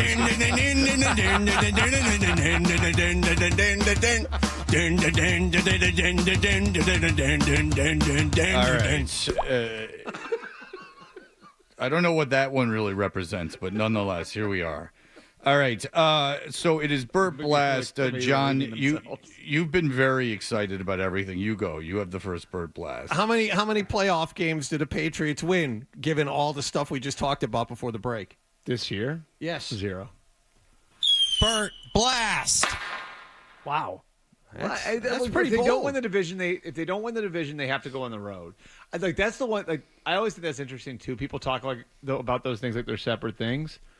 The only teams that host playoff games generally are the division winners. You have to have You have to have massive upsets for that not to be the case. Okay, I have a question. The only ones that are guaranteed to host playoff games are division winners. Will your opinion change if they win on Sunday at Tampa? Maybe. Oh. Huh. Burt Blast. What a terrible answer. What a non-committal answer. Maybe not. Well, that's the other term I hate is deep playoff run. Like, what the hell does that mean? I just wanted one playoff win. No, but one playoff. So what's a deep playoff run? Is that 2? Then you're in the conference. Yes. Yeah, conference That's a deep championship. playoff. I You have to suppose. okay, so a deep playoff run. I just want to establish that because like a deep playoff run, like people talk about that, like there's like 7 rounds in the NFL playoffs. Right. 2 wins. How right can the Lions get with their get right game against the Commanders? Can we on just? Sunday? I know it's Burt Blast. I apologize. Can we Very just right. explore that? Do you think they're going to beat Tampa? No, I think Tampa's going to win. Okay. Your turn. I know that. That was a disappointed That one. was a dissatisfied one. That was more at me than you. Yeah. How right do the Lions get in their get right game against the Commanders on Sunday? Oh, very right. Like the Commanders are. Can you imagine having like a more disastrous game than they had on Sunday? Do you think they should have pulled Lattimore out for the year, McCaffrey out for the year, Jaden Dan? I think that one's hard because there was like 9 minutes. Yeah, left. I know. It's just difficult. At some point you don't like if he's in there and they're running plays in the last 2 minutes. Yeah, I do. You guys remember so it was funny because when that came up, I immediately thought of how remember the Kansas City game in 2014 when they pulled Brady with like 9 minutes left. And it was like a topic all week here. Yeah. And then they won in Cincinnati the next week. Right, on to Cincinnati. So, like, it's either one or the other. It's like either there's like a congressional investigation if the guy's being benched with 9 minutes left, or you're an idiot for leaving him in because he got hurt. It's one of those damned if you do situations. Now I am become death, the destroyer of worlds. Burt Blast.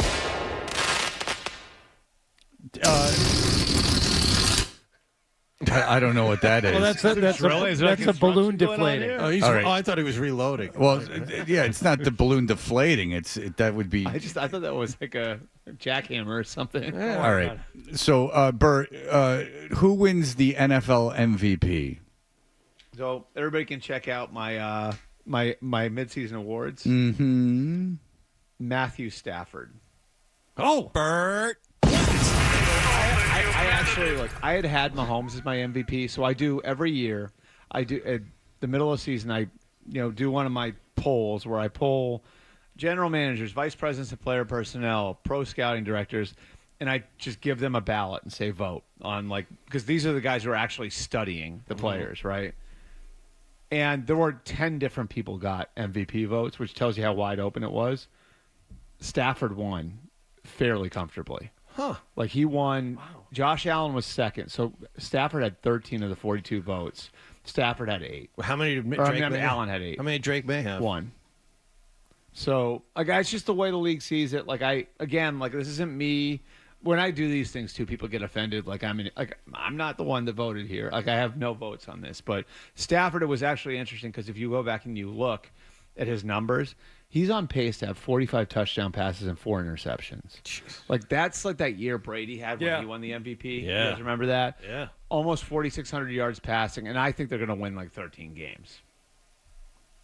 The only thing we have to fear is Bert Blast. All right, Bert. Thank you. I'm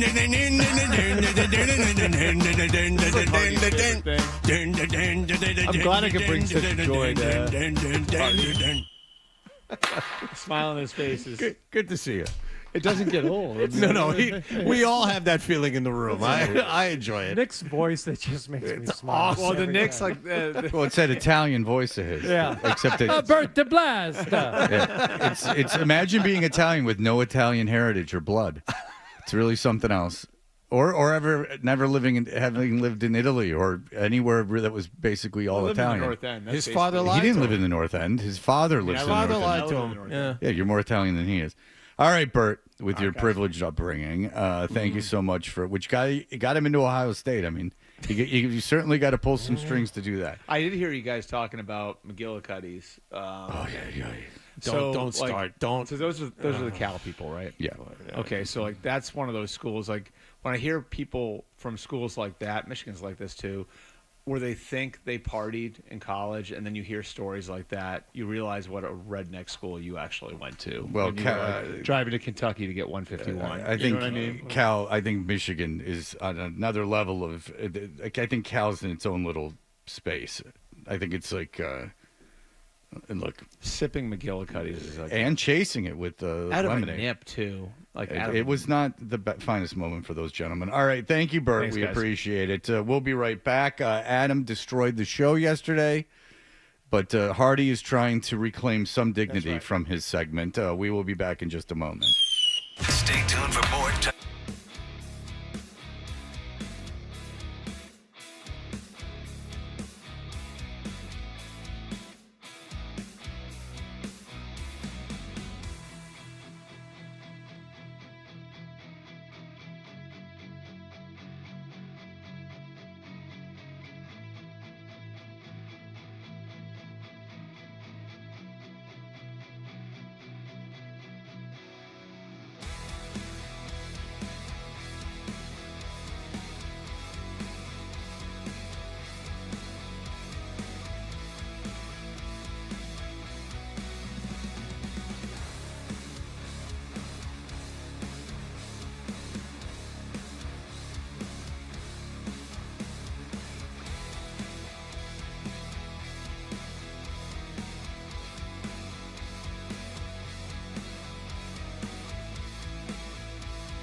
It's Toucher and Hardy, Zolak and Bertrand, Felger and Maz, Joe Murray. For Boston sports fans, it's 98.5, the Sports Hub. Beasley Media Group Station. Essential Sports Hub headline presented by Celsius Energy Drinks. Bruins couldn't hold a 2-1 third period lead. They went to overtime with Ottawa last night, tied at 2. As Zaka got knocked down, here's McAvoy bringing back out toward the blue line. 10 seconds to go. McAvoy down the right circle, trying to get it in front. Off of Bummer, they score! Pavel Zaka with the game winner, and the Bruins win it in overtime, 3-2. That is Ryan Johnston here on 98.5 The Sports Hub. Pavel Zacha stuff in goal with 5.6 seconds left in OT. Handed the Bruins a 3-2 win over the Senators. They've won 5 in a row. They visit Toronto tomorrow night. Patriots visit Tampa Bay Sunday. They were without Ramondre Stevenson and Keyshawn Boutte again at practice yesterday. Former Buccaneer and Patriot wideout Antonio Brown arrested in Dubai. He was extradited back to the U.S. yesterday to face attempted murder charges. This all stems from an incident outside a boxing match in Miami back in May. Celtics play the first of back-to-back games in Orlando tonight. Grandy and Max have the pregame at 6:30 and the tip-off at 7 here on 98.5 The Sports Hub. And the Red Sox did not extend a qualifying offer to pitcher Lucas Giolito yesterday. Sports Hub headlines are brought to you by the new Hearty Helpings at the 99 restaurant. Like the homestyle chicken pot pie, the classic Yankee pot roast, you gotta love the nines. I'm John Wallach on Boston's Home for Sports, 98.5 The Sports Hub. Your next update at 8:30. No matter where you go, you're always connected to Boston sports with the 98.5 The Sports Hub app. Download it wherever you get your apps today. Oh boy, I guess it's time for more Toucher and Hardy on 98.5 The Sports Hub. I got a fun comedy record I'm going to play for you. You know, Fred Armisen. And we're like, yeah, Fred Armisen from Saturday Night Live. He's a funny guy. I said, yeah, he got a fun comedy album. Right. And what was it, Hardy? Well, it was a sound effects album, and Adam 12 played a sound effect for us, and we had to guess what the sound effect was. For instance, this was one of the sound effects. Yep. Oh. Mm-hmm. Yes. Do you remember what that was? No. That was a small theater audience reacting to a politically charged show. Which is fun. It's you know what? It's so smart we can't get it. So it went on and on and but on. But and no, on. there was. I mean, there were some other ones that really had some real production value to them, like this one. No, I like this one.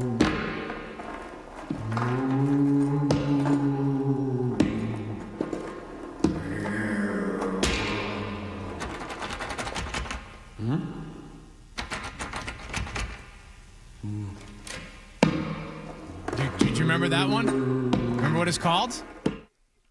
That is Haunted House Ghost climbing stairs only to find that the room he is trying to haunt is locked. Locked, yeah. And by the way, when Adam listened to that in his own time, he laughed aloud. Yeah, I thought it was funny. So anyway, needless to say, it was an unmitigated disaster. It was absolutely horrific. It was one of the worst segments ever in radio, not just on this show. So we decided to try and make up for it today with a batch of brand new sound effects. Now, these are all Adam 12 related. Yeah, so, have him guess what they are. Yeah. Okay. All right. Oh, okay. So, all right, you can try and guess. Are you ready? I'm ready. All right, so these are now we're not putting out a comedy album. We're just going to do these for you, Adam. Okay. Let's see if you can identify this sound effect.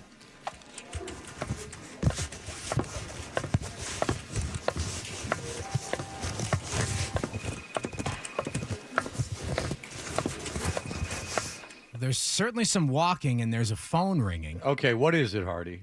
That is Adam 12 walking down the hallway with a cardboard box of his personal effects after he is let go from the sports center. I love that I have heels on. Nice shoes. No, you got your stupid clog boots on. I wore some wingtips in to get fired. Your Merrill hiking boots that are very loud on the tile. Adam's issue with that is it wasn't a realistic sound of him walking. All right. Well, you want realistic? Fine. So, now, Adam, you should be able to identify this one quite easily. Okay.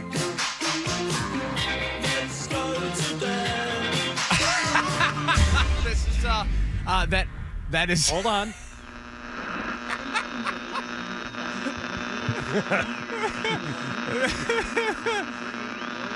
What is that sound effect, Adam? That is the sound of 101.7 WFNX signing off the air in the summer of 2012. That is correct. The last song played, Let's Go to Bed by The Cure, followed by a shutdown of the transmitter and static.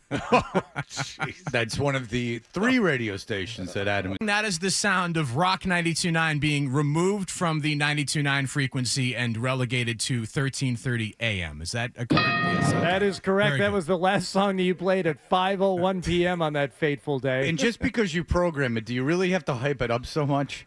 Sure. I got a message from a guy earlier saying that he still likes to find it and listen to it from time to time. Wow, you got a message from a guy? Yeah, I did. An email and everything. I didn't save it for the email bit. You know. No, it's it's the competition. Yeah, exactly. No one turn on 1330 AM because then you'll never come back. I think we should open these up to the share. Open these up to the group now. So, John, feel free. You did? Feel, In the last weekly? I think so. Yeah. 1330 did? Yeah. They're like, yeah. Oh wow. There was a weekly back. I'm sorry. There's a weekly back in the summer where 1330 actually beat Bloomberg on 92.9 for like 1 week. Listen, that's no. Listen, the Beasleys running that thing out. They don't care what happens. Popcorn popped. All right. Yeah. All right. See if you can identify this sound effect. This is for anyone in the room. Are you ready? This is an Adam 12 specific sound effect.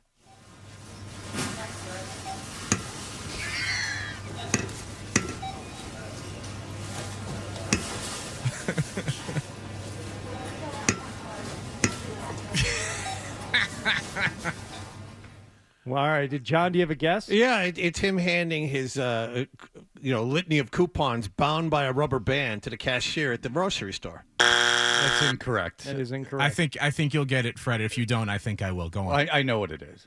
Oh, you do? Okay. It's me at the grocery store. I'm scanning the dented canned goods that I've gone and taken off of the bargain shelf. So Very close. Is that That's close? No, this is you actually denting the can so you get a discount. In real time.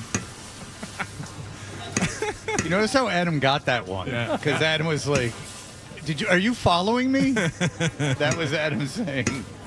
It's tough. I shop at Trader Joe's now. They don't have a dented section. Whoa, Stop and Shop does, so, whoa. yeah. There's not a mom and pop market anywhere You can go to near you? Market Basket? No, non-market basket guy. Wow. Yeah. Let's stay in the supermarket for another Adam 12 sound effect here.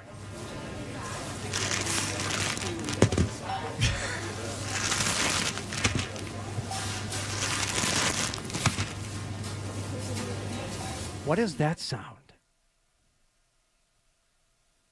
Go on, John? Cheap Stay Puft cereal, bags worth of it instead of boxes. Maybe not Ask John anymore. Well, I think the guess that he made for the last one is the correct guess for this one. I think that is me rifling through stacks and stacks of coupons in preparation. No, for my no. groceries. John was actually closer than No. you think. Hear it again.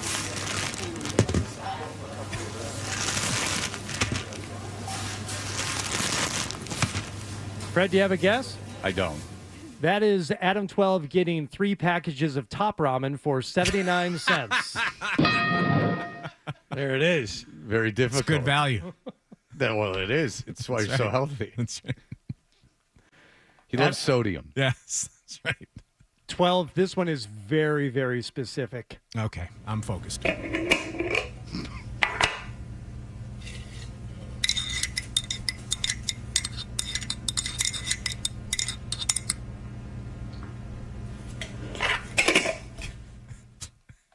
Play it once more, please. Oh, boy, Adam. It's the joke's not so much the sound effect as the punchline.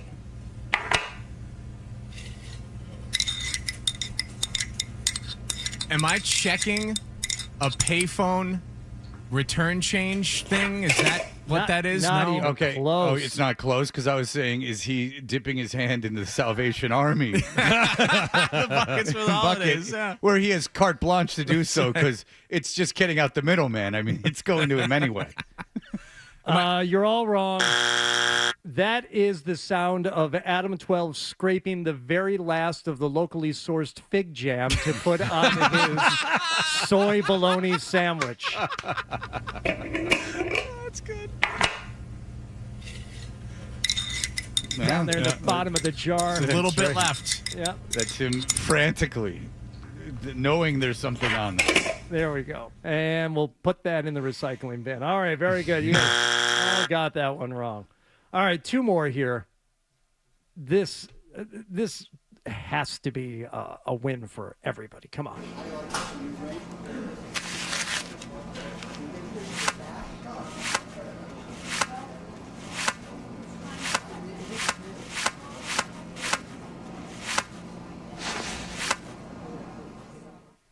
Adam.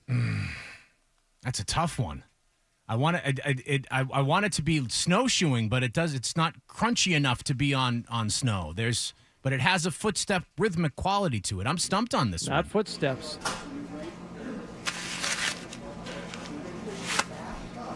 Okay. Is he funneling through a dumpster behind a Home Depot? That is incorrect. Am I removing? You're removing something. I'm removing paper towels from a paper towel dispenser so that I So can stockpile close. them and put them in my glove compartment. You know what? I'm going to give that to you. Okay. That is Adam 12 stocking up on napkins at the Dunkin'. There it is. Yes. There it is. See, Adam's very poor. I take the first few very slowly, and then when no one's looking, speed up the pace a little bit. Yeah.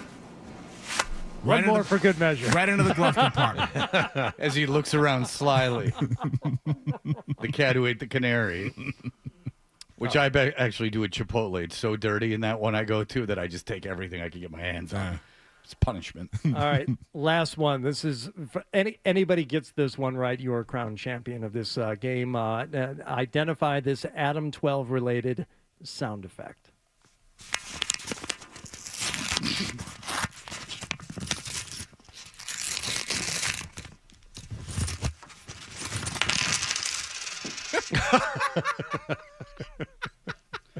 Now this one, have John guess, and then we'll play it again. This has the Salvation Army feel. This has the Salvation Army, dumping out all the change so we can take it.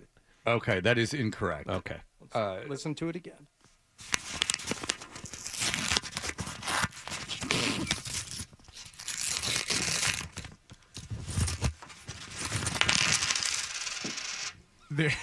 There's Velcro in there. Something's being opened. No, there's no Velcro. No, or see, what I wanted to say is it sounds like I'm going through donated clothing. No, and Adam, going you're through the thinking pockets too to much see of if there's it. anything. No, Adam. That's your ex-wife opening up your alimony check.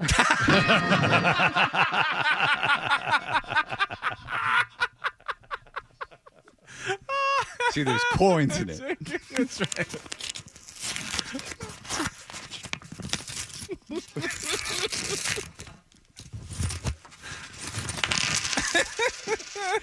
That is Adam 12's ex-wife opening her alimony payment. So that one was between Hardy and I.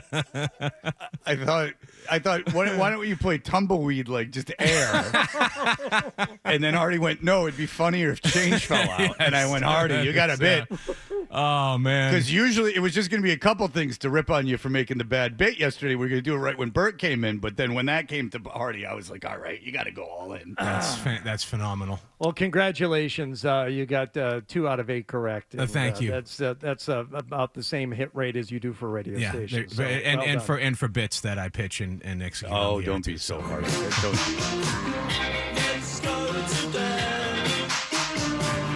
Do you know why that was the last song that FNX played? No, and I before was they took actually them going to off? ask you Because why. it's the first song they played when they signed on in 1983. Yep, as WFNX, as the alternative format, that was the first song they played. It's the better than the song BCN played last. Oh, Shine On You Crazy Diamond. Yeah. Ugh. Yeah. I mean, I get why they did it. No, but, I get it why they did it too. And the first song BCN played was terrible too. That Cream song. Oh, I Feel Free? Yeah. I mean, that's a bad song. And not only is it bad, it's like corny. It's almost doo-woppy, but not like, it's not good. I understand it's a different time and it was like a cool station back in the day. Those DJs back in the 60s were so funny in any market, like those freeform DJs. They were like, hey, I'm super high. Like it's just like, ugh. And then But then you get the magic when Belushi came in and sat down, and they were boring for like an hour. So there's okay, just because we have 30 seconds to fill. So what Hardy's referring to is interesting. Like, obviously, a lot of us are certainly Adam Hardy and I are radio nerds. Like, we love radio, and BCN is a legendary station. There's no question about it. And so there was this time at like the height of John Belushi's like fame. He just showed up at WBCN, like, wow, like, you know, super cool. Belushi's this, like, couldn't be cooler. He's famous, but he's funny, and he's also counterculture. Like, I think it might have been, like, 79. Like, I think he was still kind of on Saturday Night Live, and they were filming Blues Brothers or something. Animal House had already come out. Like, he's this mega force. And so you go, oh, my God, he just showed up. Like, then they had him in, and he was picking music and stuff, da-da-da-da-da. And then you find it on YouTube, and you go, oh no! Woo! Not good. How'd you ruin it? I know, like layup and like I understand like it being casual, but like maybe someone talks into a microphone, or like or says something funny or interesting, or focuses the man like at all to like tell tales. You can be casual, but you can be professional, and the latter part is what you're missing. But it was almost like the strategy is this is going to be so loose. It's like no one's going to say anything. Like I understand loosening the guy up, but you still have to have a conversation. Osh. Yeah. All right, well, Adam, it's always fun to mock your standard of living, and here we are. This is his ex-wife opening her alimony check and pouring the contents out onto the table. It sounds like there were 3 coins in it, but one of them was a quarter. So listen, don't ever say he cheaped out. Sometimes it's only copper, really. All right, so we'll be back in just a moment. Cedric Maxwell will be joining.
spend $40. Cough it up, and let's get back to Toucher and Hardy on the Sports Hub. I'm aware of the song 2 out of 3 ain't bad, but I don't know if I've ever heard the song before. Well, that doesn't make any sense. No. Thank you for saying that. Never heard the song before. Okay, let's get into it. You can be aware of things that exist in culture without having heard them. For instance, I'm sure there's movies I could reference a character from that you've never seen and that you would know. Certainly, there are books, like I don't know if you've ever read The Great Gatsby, but if I said Gatsby, you would know who I was talking about. Yeah, The Great Gatsby. So these are... Okay, I'm gonna bow to you, but I just thought that no need to bow. I thought this station would be one of those, a meatloaf, crap ones. A meatloaf station. You would know meatloaf 2 out of 3 ain't bad. You have a very interesting taste in music, Cedric Maxwell. Eclectic. Okay, because it doesn't seem eclectic. It seems pretty down the line bad. You're a big Barry Manilow. Meatloaf, it turns out, like these. I want to James Taylor. Okay, again. But Gap Band. Now Earth, Wind and Fire. Okay. Now I got a bunch of Chicago. Okay, so that's back to where we. Oh well, early Chicago. It was many horns. So you get lost in the Peter Cetera years, and it gets into that. But you okay? I stand corrected. You are very eclectic. Early Cool in the Gang, stuff like that. Yeah, I was big into that. That was during my time. What happened late in the Cool in the Gang autoire? I didn't like Cool in the Gang. When they got the Celebration Good Time Come On, I didn't. That was at every white party. You're more like... That's probably why I've never heard it. Well, more like Jungle Boogie, which I was listening to yesterday. Jungle Boogie, Off the Chain. Yes. Open Sesame. Yes. Oh, there you go. That was when the Fire, all those things. Yeah, no, those were... That's when Cool in the Gang was really cooking back in the day. Okay, so your love of that genre of music during your era, did you know this? It's very similar to John's music if you just go to the next era. John is a huge fan of are you familiar with New Jack Swing? Yeah. Yeah, saw the movie. Okay, well that's New Jack City. But this is New Jack Swing is not hip hop. Poor Pookie. It's a very like romantic style. Adam, if you have something New Jack Swing, you could play for him. New Jack Swing. Kind of you're John. You're the expert. What are you just sitting there? Albie Shore. We could do Night and Day. Oh my God! We could do Guy. Yeah, we could do Guy. We could do Groove Me. Yeah. I got all that. Yeah, Guy. this is Guy as well. They were huge back in the day. Some selections from Bobby Brown, like Every Little Step, is in this kind of genre. Oh my God! Now you're going a little crazy, John. I can't imagine you listen to Every Little Step. That just doesn't. Constantly.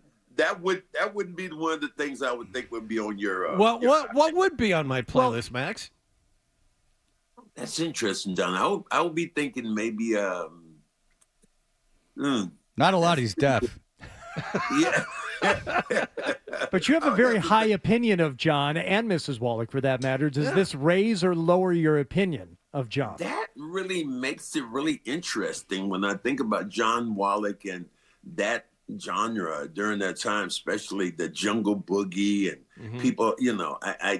That's a little different. I wouldn't have put John for that. I wouldn't put the lovely Miss Wallach and John Wallach dancing on that. I just John Wallach's wife is the most goyish woman of all time. I didn't She's know her back lily then. white. No, but let's be honest. John, tell him some concerts you went to as a youth. Okay, I went to see Run DMC, Houdini, and the Fat Boys. That was one. Obviously you saw that in Boston. You didn't go no place else. No, we went to Providence for that one, Max. No, Providence. I know it went down to New York. No, we didn't go to New York. No. Let's see. There was Kool and the Gang. I saw Kool and the Gang. Now, this was during the fresh and misled stuff that you don't like. But then there was Shalimar. There was Midnight Star. That was part of that whole thing. And then we did the Van Halen and BTO double bill. Well, that's a little different. I was more focusing on your love of Whitney Houston. David Lee Roth. Is that his Fred dream? and Fred and I both saw David Lee Roth. Well, you saw together. David Lee Roth, when he rejoined the band, I saw him. I saw Van Halen during the 5150 tour. Sammy Hagar was the lead singer. Whoa. Okay, you got a few. John, you have really impressed me with your music. This variety. I just didn't see this side of you. What's obvious, you two are very close. Cedric Maxwell, of course, a Celtics. You know who loves DM. Run DMC. You know who loves it. Who's that? Sean Grande. Really? Grandy's a Run Grande. DMC guy? Thank you. Sean Grande, your favorite, is a Run DMC guy. He loves that. That's why he wears. If you notice when he's out, sometimes he's always wearing Adidas. Always wearing Adidas. No shoelaces either because of his times incarcerated. I understand. he has that style. I knew we would get there pretty soon. But that's what Run DMC did. They didn't wear any laces in their Adidas, and it was because of the jail thing. That was why they did it. I'm not making it up. Why they didn't have the shoelaces because of what in jail? Because they take your shoelaces out in jail. I'm not making it up. That's why they did it. So you wouldn't hang yourself. It's kind of hard to see somebody hanging themselves with a shoelace. Oh, you'd be surprised how many times I've tried.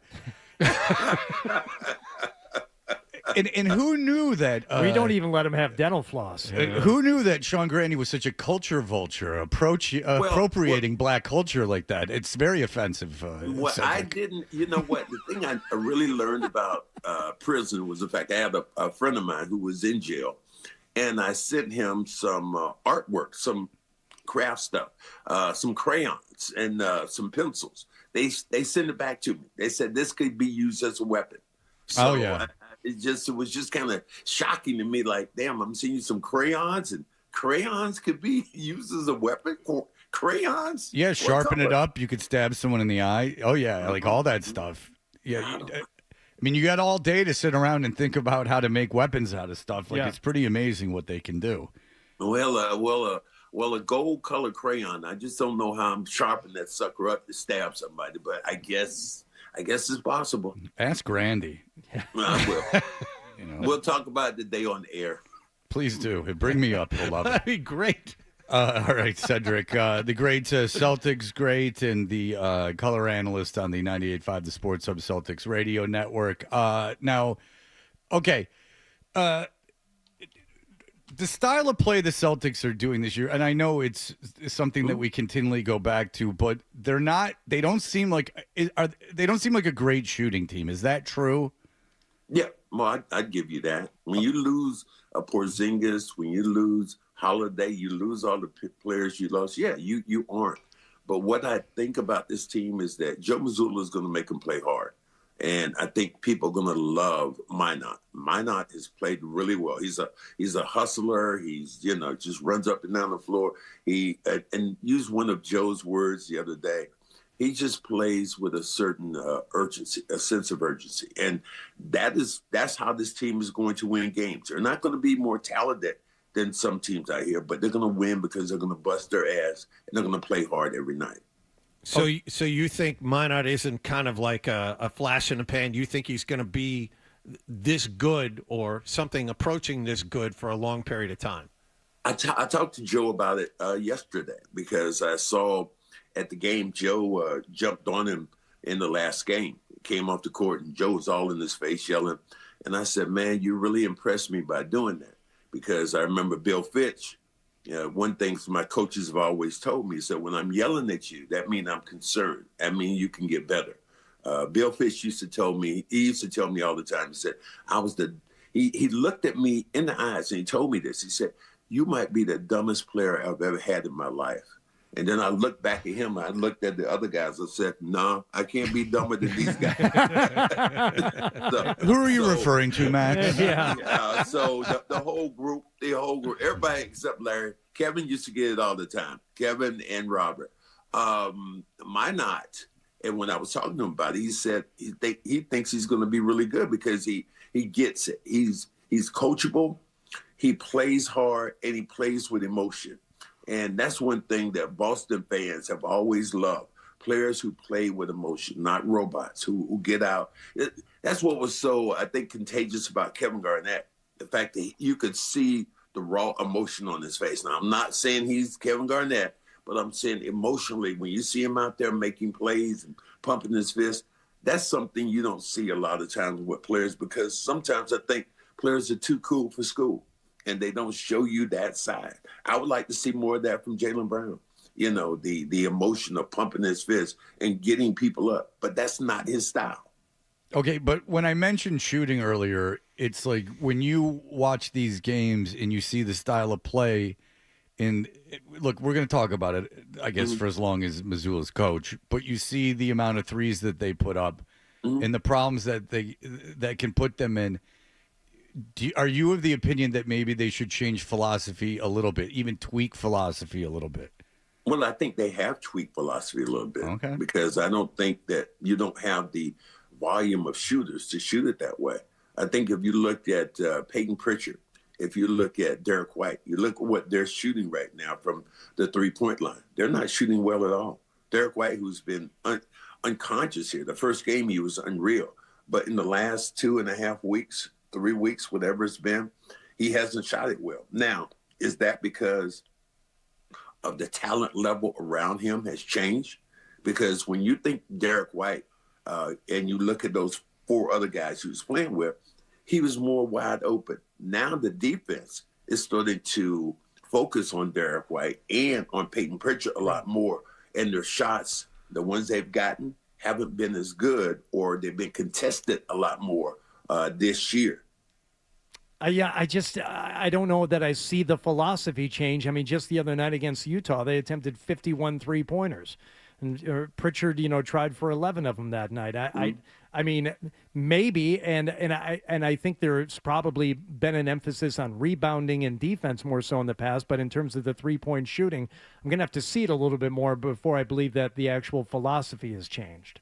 I think the thing that we look at, and I know, look, you're preaching to the choir. I made 1 3-pointer for my whole career, so I'm not a 3-point specialist, but I know the game has changed. I am that grandpa sitting on the porch. I remember they didn't shoot. I remember we played in the championship game and we only attempted 5 3-pointers for both teams in 1981. So I get where you're going, but I think we're going to have to understand that the game has changed, and it is a 3-point shooting game. And even if you watch it, even the little wallet kids who are out there playing right now, when they're in the backyard, they're chunking up threes all the time. I talked to Steph Curry's dad, Dale Curry, and I said to him when I was in Charlotte, and this is really kind of cool. It reminds me of Johnny Most. I said, I saw him, we were in the men's urinal together. And yeah, don't take it that far, but I was saying, what happened? I said, your son has destroyed the game, Steph Curry. I said, destroyed and the game. game. And then Grandy came out of his stall and had destroyed the bathroom. I said, your son has destroyed the game. He said there are a lot of 3-point takers, but not a lot of 3-point makers. So I just believe the game is never going to go back to where we thought about it. When you were grinding and bumping on the inside, everybody was rough, throwing everybody down. The game has become a game of 3-point shooting. So I don't think we're going back that way. Well, one thing you can say about Jaylen Brown, he understood that he was not making threes, and in the last game he made an effort to get to the basket. I mean, that's one way of doing it. He's got a very good mid-range game. Well, his mid-range game is something he went to. He was, I think in the game before that, he was 0 for 9. So, yeah, I wouldn't take any more threes. I'd be trying to get to the basket. High percentage shots to me are really the key to winning games. For me, when I think about winning games, and I agree with you guys. A mixture would be much better for me, but the philosophy that they have right now, and most teams have, is they're going to shoot threes. Okay. Well, listen, Cedric Maxwell, it's exciting as we watch this team come together and see how this season will turn out, as we are very early. The Magic is where things are going on now in beautiful Orlando, Florida.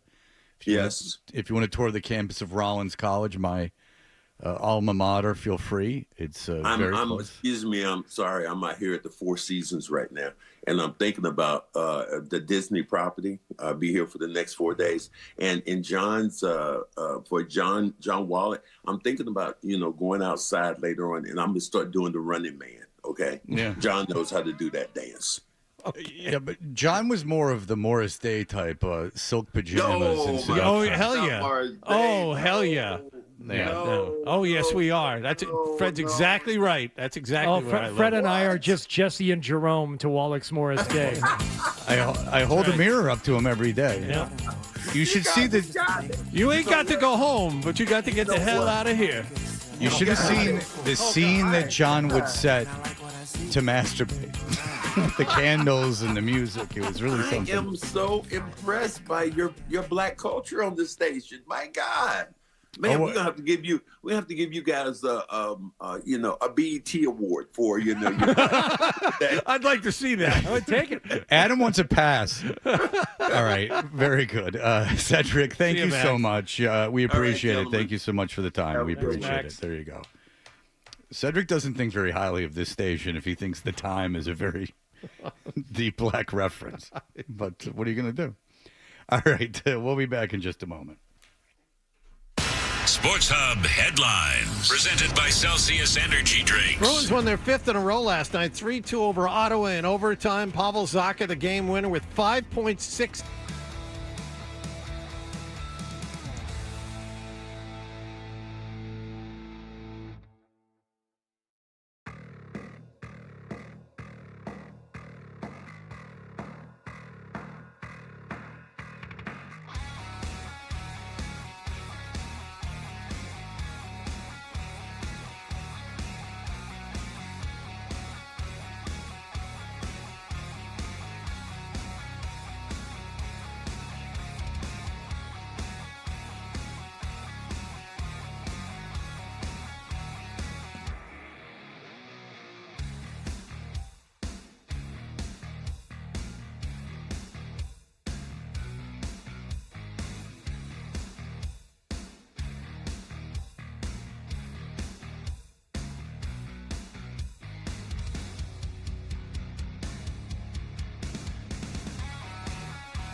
Sure. No idea what you're talking about. Here's more of The Thing on the Sports Hub. By my own fault, I had neglected to pick up these things I needed for Saturday from someone who was kind enough to give them to me. But now they are locked in this person's office, and we have permission to enter the office.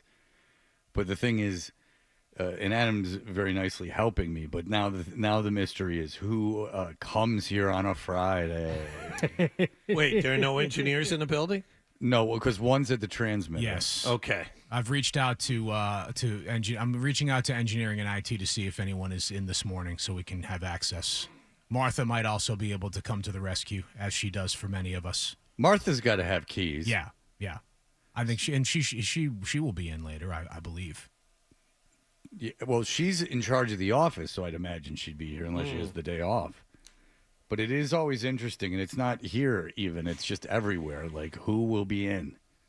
On a Friday, that's asking a lot, Fred. There are some days where you get in and there are, like the other day, because there's more than just this station in this building. There's a lot of companies in this building. The other day, every parking spot was taken when I left. There was a lot of people here. Mm-hmm. But then on a Friday, come on.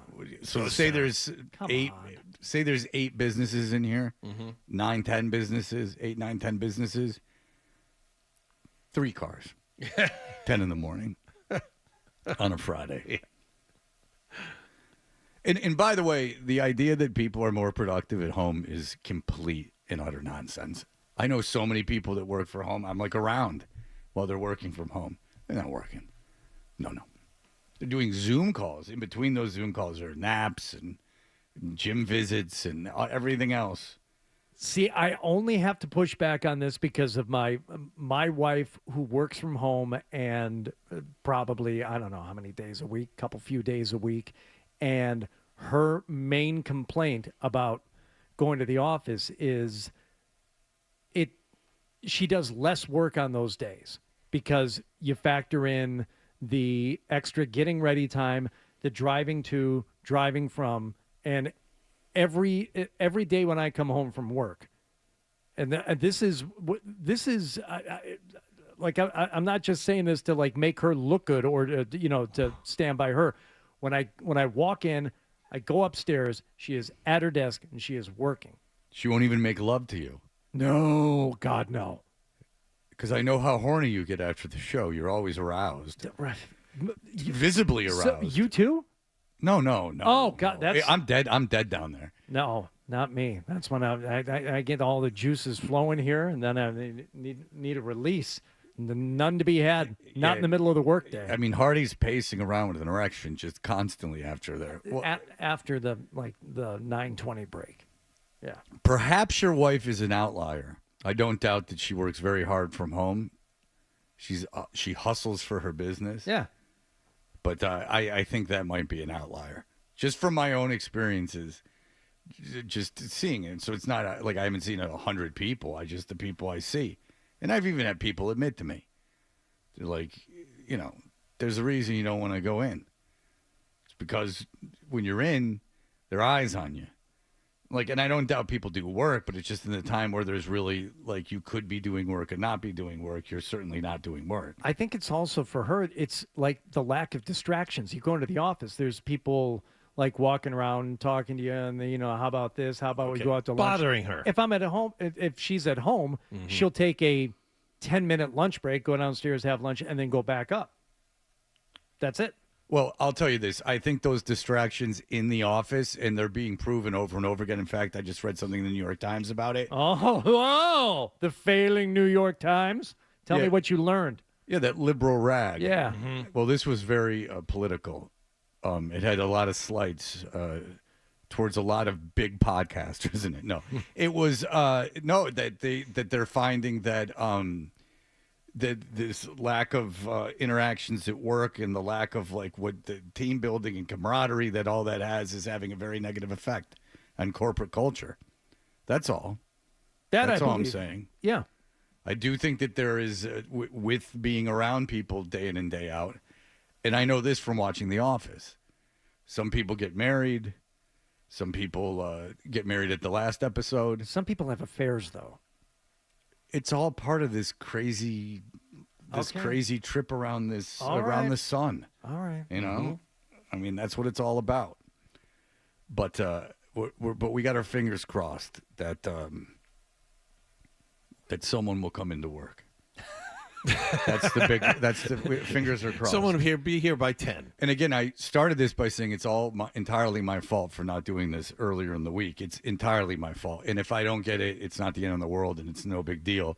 And it has nothing to do with anyone in particular. It's I'm just telling you the situation is we're all kind of like, is anyone going to come into work today? And that's just kind of where we're at. Because we have permission to access the office. Mm-hmm. So that is taken care of. And what day were you supposed to get them? Just this week, but I mean, I could have gotten them Wednesday or Thursday, and they were supposed to be left somewhere, but I can completely understand why they weren't left somewhere. What'd you do, forget? You just forgot? You just left? You don't know what's going on at home. If you only knew who you were taking shots at right now and what's going on in my life, you'd think twice, bucko. You're cruising for a bruising. All right, we will be back in just a moment. Kendra Middleton appears to be wearing a rain jacket today. Who knows what's on underneath? It looks like the executive. Wow. It does look like the executive. It looks like check that thing for moths. If there was an old man wearing that, you'd be very frightened around your children. All right, so we will be back in just a moment. You're listening to Touch.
Sports Hub, your next update at 9:30. Are you actually coaching the game, or it's just that is? I feel so strongly about that. I can't even tell you. Boston Talk Sports here. What do we got? What do we got? The Sports Hub. Toucher and Hardy. Such an fantastic explosion. 98.5. 98.5, the Sports Hub on YouTube to watch us. Kendra Middleton is brought to you by DraftKings Sportsbook. She's in studio. Adam did a bang-up job, and I have gotten my wristbands that I needed, which is good because everyone was very helpful. But I did go down to the bullpen where everyone works, and there is one person other than on-air staff in this building right now. Is Bedreau here? Did you bring bagels? It's Friday Bagel Day. It is Bagel Day. It's my favorite part. How come you guys both know about Bagel Day? And I don't, you didn't know Because Friday's Bagel Day? You don't intermingle with any of the Well, I'm people better down there. than them. I like our salespeople. Really? Yeah. Okay. I do Pilates with one of the girls in sales. Thanks. Okay. Well, listen, we were talking about you work from home, Kendra. Yeah, for the most part. Yeah, and I would say that's a very inefficient way of working, correct? Disagree. Okay, so it is. All right. So You're actually statistically more productive that's if you work from home. BS. They're starting to change that. That's read the New York Times if you can. It's pretty hard to read. And all right, so here's the deal. Hardy was saying that his wife is hustles. That when he comes home from work, she ignores him. Yeah. Even though they've been married for a very long time, he still desperately wants to make love to her every Yes. time he gets home. Yes. We got some emails. Hardy has admitted that his wife has his phone tracked, and regularly she probably gets a notification when he leaves the station. She quickly hops on the desk to make it look like she's busy. It would send you the notification if she did that. Send me the No, notification. not on Life 360. No, No. On app, like if you share your location on Apple Maps. it's not Apple Maps. It's Life 360. I don't He know. does share it. I don't know what Life 360 and is. the You emailer don't is, have kids. is probably onto something. Yes, I have to admit that's a possibility. And despite you being younger than us, you're not young enough for your parents to have gotten you Life 360. No. Your father did other things, but not Life 360. All right, so here is this is from Chris. It says, Hardy, I have to agree with you, my friend. My wife is the exact same way. She works from home only 2 days a week, but even when COVID was here, there would be zero lovemaking or any fun during the work days if she's home. However, when I'm not around, she will make time to take care of, I don't know, I can't read that. It's a little unfair. Have a great weekend, guys. She's not opposed to having pleasure, but just not involving him, is what we're saying. I'm reading that. You can read that. I was reading it for the first time, so I didn't know. Like, I got tripped up, so I didn't want to say anything dumb. All right. Did you see the one from our buddy? Yeah, I can read it. This is from Gary Tangway. Fade from black to a crisp fall morning outside the Beasley Media Studios. Our hero, and let us come Hardy. Hardy on. Just wrapped up his shift, and he has a huge issue. An uncomfortable boner. He gets home, but his wife is far too busy working from home to help the case. What will he do? Gerber out. Elevator pitch. You go from there. It's a screwball comedy. Yeah. Look, if someone's been baking a pie, it's a whole situation. That guy set him up. Someone else can knock him down. Go. Yeah, his wife's a baker, see? So we're borrowing a little bit, but it's not stealing. So his wife's a baker, and she comes down, and she's like, what are you doing with the pies? He's like, I'm humping them. How about... An erotic thriller, Hardy. Listen. Okay. The melon with one eye. It haunts microwaves. The melon with one eye, Kendra. She doesn't understand. No, I don't. No, okay. The melon with one eye. It's awesome. The man becomes It is. infatuated with it, much to in his family saying, what's going on? We're not reproducing no more. And he says, I'm in love with the melon with one eye. It haunts my dreams. And then, listen, then the family's concerned because he's very intimate with this melon. Right. So then they start, the melon starts wreaking havoc on the rest of the family to keep him away. They're judging him. Whoa. Now I'm saying to him, but it's really just a melon. I mean, let's not put no pronouns. Throw him out the window. This is going to play with the wokes. With the waked up crowd. Go ahead. They're waking up. They're falling asleep. It don't matter. This is appealing to everyone. The melon haunts everyone. Now it can hold a knife. How? I don't know, ghost stuff, but it can do it. All right. Well, Kendra, you make videos for... And her poltergeist type lady. She's going to rid the house. Let's call her... Mrs. Lloyd. Yeah, there we go. She comes in. She's all set to exorcise the demons. Now, I don't know when this thing goes into production, but we're going to have to make a judgment call. Are we in an ass or boob era? Because you got to stay a little ahead of the wave. So you tell me who you want to cast. Is it a Delta Burke? I don't know. Is she living? Call her agent. Well, I know her from my time with the paper company or the chair company or whatever the hell the name of the movie was. All right. So anyway, Kendra, you do videos for Instagram. Yes. And you are a big fan of the Gary Tangway stuff because you get all of it. Yes. But you asked John to do a video with you, did you not? I did. And so what were you having John doing during the video? The same thing that I had Hardy do. I would just pull up something someone had said to me on the internet, and I made him react to it. Okay, so this is a game of improvisation. Yes. All right, so you have given Ryan audio of Kendra and John. Oh, great. Yes. Okay. And John, I hear, hit it right out of the park, which is why we're playing it. You haven't posted this yet. No. Okay. Are you going to post it? Maybe. No, that's a no. John did so I must poorly. have been really bad. I'll let All you right. guys judge. There's no No, other it's way bad. to judge it. I would Okay. suppose that it's Well, if it's bad, if it's not good enough for her Instagram account, it's certainly good enough for us. It's good enough. I don't. No, it's not good enough. I don't know if understand. I want Wallach to go through this. All right.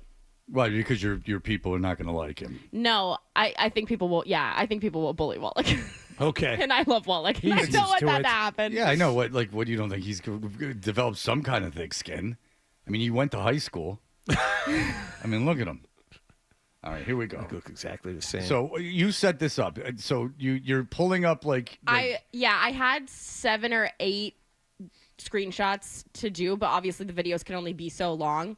We got 3 screenshots in 1 minute and 37 seconds. Okay, because he's hemming and hawing, I would imagine. All right, and so I was encouraging Kendra, and she wouldn't do it just to like stall as much as possible to keep you around. Oh, Yeah, he wanted me to try and keep you as long as possible, and I respect you and your time too no, much. it was very quick. In fairness, she said she had other things to do, so she couldn't play along. Yeah. It wasn't even out of sympathy for you; it was her own stuff. But all right, so now are these? Do you describe it, like to him what it is, or it's just up to him to like kind of describe? Yeah, it? you just read whatever they say. Okay. And, yeah. All right. So these are things like generally men send you. Yes. On the internet, which Yeah. can be very strange. Yes. I like the bit. Okay. So here we go. You know I'm a fan of it, and Yes. Hardy did a great job. Hardy's went super viral, and then Instagram took it down because he used a verb that he, I guess, cannot. Yeah, the N word. So the deal is this: is That's a noun. So the I'll tell you this is that I have not been asked to participate in this, which is a little hurtful. But here we go. Welcome to another episode of Making My Coworkers Read My Weird DMs. All right, we're going to start off strong here. All right, let's see this thing. All right, let me take the glasses off because this is way too small. Okay. Yeah, not only is he deaf, he can't see. He kind of got kicked back in the chair, Wallach, though, like when they did the sports up. Yeah. You got when Hardy's not here, Wallach. Yeah, let me see what's going on here. Yeah, let me Jazz review Wallach. Yes. What? Yes. That's what you got. Yeah, you got a Jazz Wallach, man. Yeah. Kick back, Wallach. Don't kick back too far. You're going to fall in my lap. If you're going to fall forward. Fall forward with that big behind of yours in the air. You got a little booty on you. All right, here we go. All right, let me take the glasses off because this is way too small. Okay.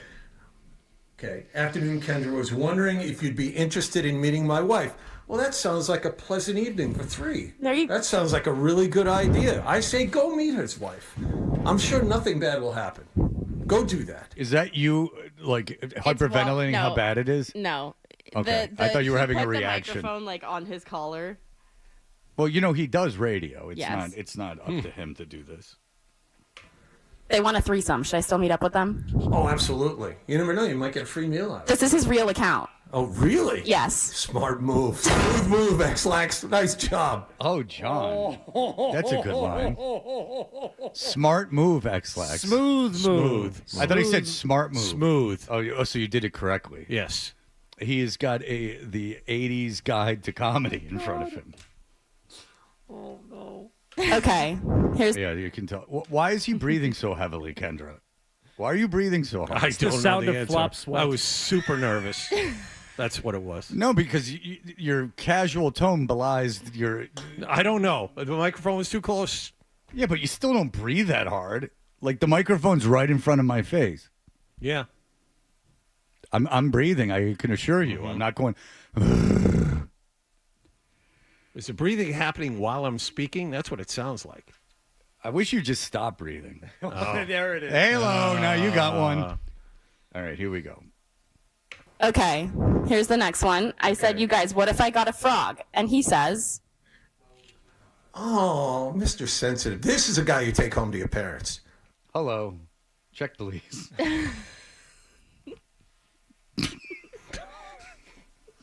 John doesn't like this. Can you relay in any way what the guy said? He said, you yeah. said, what if I got a frog? And the guy said, what? You should let the frog lick your. Okay. All right. Yeah. Thank you. Thank you. The hell does that even mean? It's not funny or anything. I agree. It's not even mean. I agree. It's just nothing. John, you look good in this. Thanks. That's the dumbest thing. It's like not funny or mean. It's just nothing. What a waste of time. Like, it doesn't even make her feel bad. It's one thing to be like funny, and then you go, okay, that was funny. I was just horny, and I got to say said it. something. But it's not even horny. It's not even sexual. It's just dumb. Very weird. Yeah, it's just dumb. I think if you took this guy home to your parents, they would instantly fall in love. See, the breathing is happening while I'm speaking. Okay. So I have a feeling it's not me. I'm trying not to get caught up in the breathing sounds. I think it's a fault of the microphone, John. I don't fault you for that. Thank you. Appreciate it. Well, I fault John I'll for fault it. you for the smooth X-lax. That was- one. He said gag me with a spoon at one point during this, too. Grody. He said, take my wife, Grody? please. Grody to the max. Oh, man, I missed out. Missed on my chance. Okay, this guy. Yeah, she just moves right along. She's like, screw Yeah, this. so that's enough. Yeah. She's like, that's where that didn't work. Yeah. Okay, this guy says he wants to pay me any amount of money to humiliate him on a 3-minute video because it's tiny. It could be classy and tasteful. And then the last one. I've always watched you do this, and I'm convinced that a lot of this isn't real. This is real? Yes. There are guys out there that do this? Yes. So it's a picture of his penis? No, it's just him repeatedly messaging me over and over and over again, asking how to get me on camera, like making fun of him. Okay. Okay. This guy should run for president. Hold on. Let's see it again. This guy should run for president, which Yes. is a real. Hey, Hardy, it's a real dagger at those fat cats in Washington. When are they going to get it together? Trying to make a statement. I didn't know you played that side of the fence, John. I mean, there's wicked. I can see why you didn't put that up, Kendra. You don't need all the. This guy's a real winner. Boom. Yeah. Achoo! Yeah. I guess when God was handing out brains, he missed you. You know? Come on. Is that it? It's a minute and 30. No, it's not no, it. there's more. I'm stopping it to make because this is making John very uncomfortable, which I'm enjoying. I have to admit because I don't think it's mean, and so I feel very good about this. This guy should run for president. Hold on. Let's see it again. All right. I haven't. Oh, isn't that nice? It's been 6 days, dude. I didn't know you were on like a fast. Okay, this guy wants to know my height and weight, D or double D, a bikini pic, and what I'm wearing. What would you tell him? Well, I think you should tell him what you're wearing. I mean, you were wearing a hot dog costume earlier. Maybe this will turn the guy on. What do you think? I whipped out my wiener. Okay, both of you there are guilty. Yeah. All right. I think that's the end of it. That's Is the that- end of it. Yeah, that was. Why did you not use it?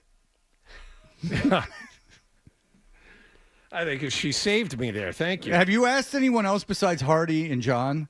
I don't think so. No. Zolak's volunteered about 7 times. I want Zolak to do it. If you do Zolak, you're going to get $1 million because Zolak's Yes. got like that huge social media following too. He's not on Instagram or Twitter anymore, though. Oh, he's not? No. I think he's done. He's just on Facebook and It's just TikTok. on Facebook and TikTok. That's just right. so Zolak. Yeah. I mean, he is. You got to be on Facebook. I mean, you do have to be ingrained in there if you're. I'm going gonna post it when I get off of the air for everyone's enjoyment. Okay. Are you going to tag the show? Yeah.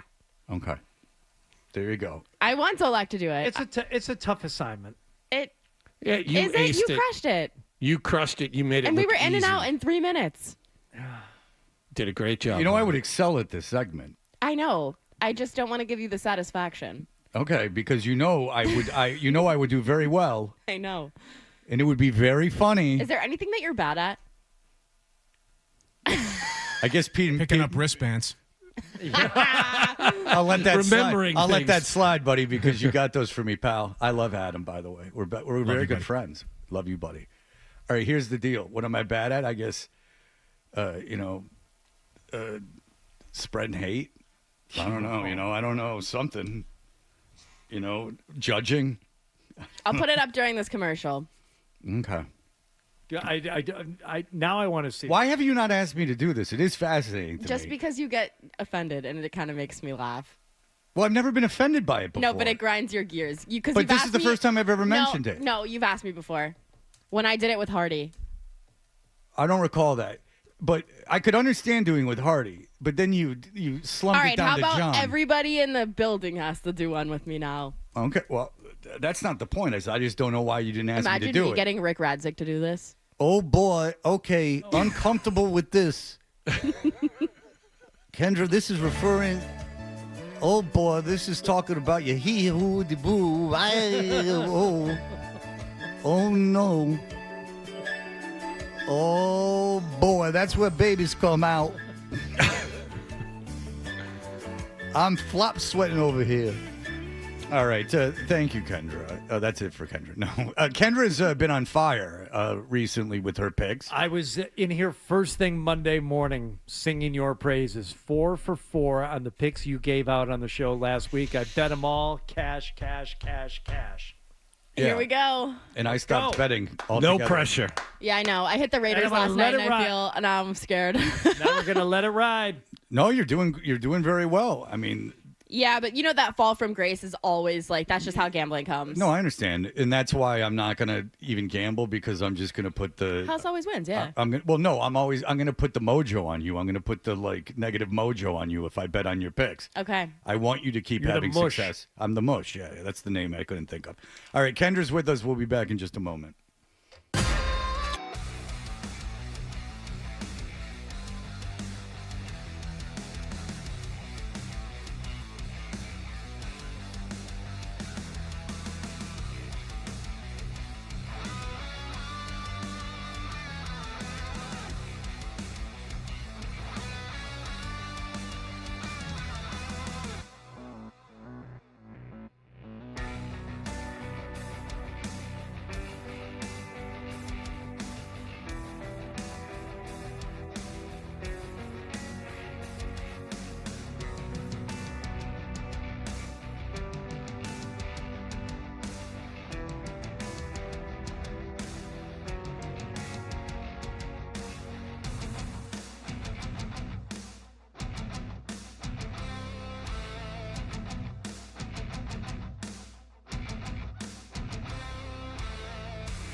The NFL with Toucher and Hardy. Hit somebody.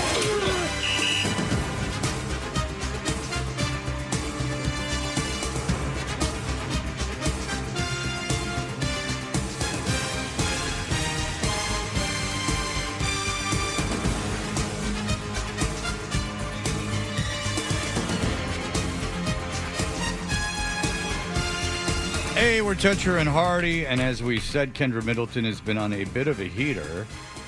She has been, she's 5 for 5. Hardy went 4 for 4 following her advice last week. And with that Seahawks -3, Bears -2.5, Broncos plus 1.5 at Houston, which was the only game that I totally agreed with you on, and San Francisco -2.5, all cashed. Fantastic. Thanks. Yeah, it was a good week. No, thank you. It was a good week. So what the bottom line is, listen to Kendra. Kendra, we had Burt Breer in earlier, and people were getting pissed. John and him were having an argument. I heard. Yeah, I was listening to you guys. Oh, it's about time. And John is of the mind at the trade deadline the Patriots should have gone all in based on the way that the AFC is this year, and Paul Perillo had the same point on Felger and Maz, and Bert had the same point here, is that there's no way realistically that the Patriots could do anything in the playoffs. Yeah, I definitely don't think that they could win a game if everything, kind of falls in a super lucky way. Like, you don't win a Super Bowl without any sort of luck. Like, there's never been a team that's won a Super Bowl, even if you're the best team that's ever, you could argue some of these Chiefs teams, some of those Patriots teams. The Patriots 2007. Yeah, the Patriots, some of the Patriots teams, whatever. But, like, you have to get some sort of lucky along the way to be able to do that.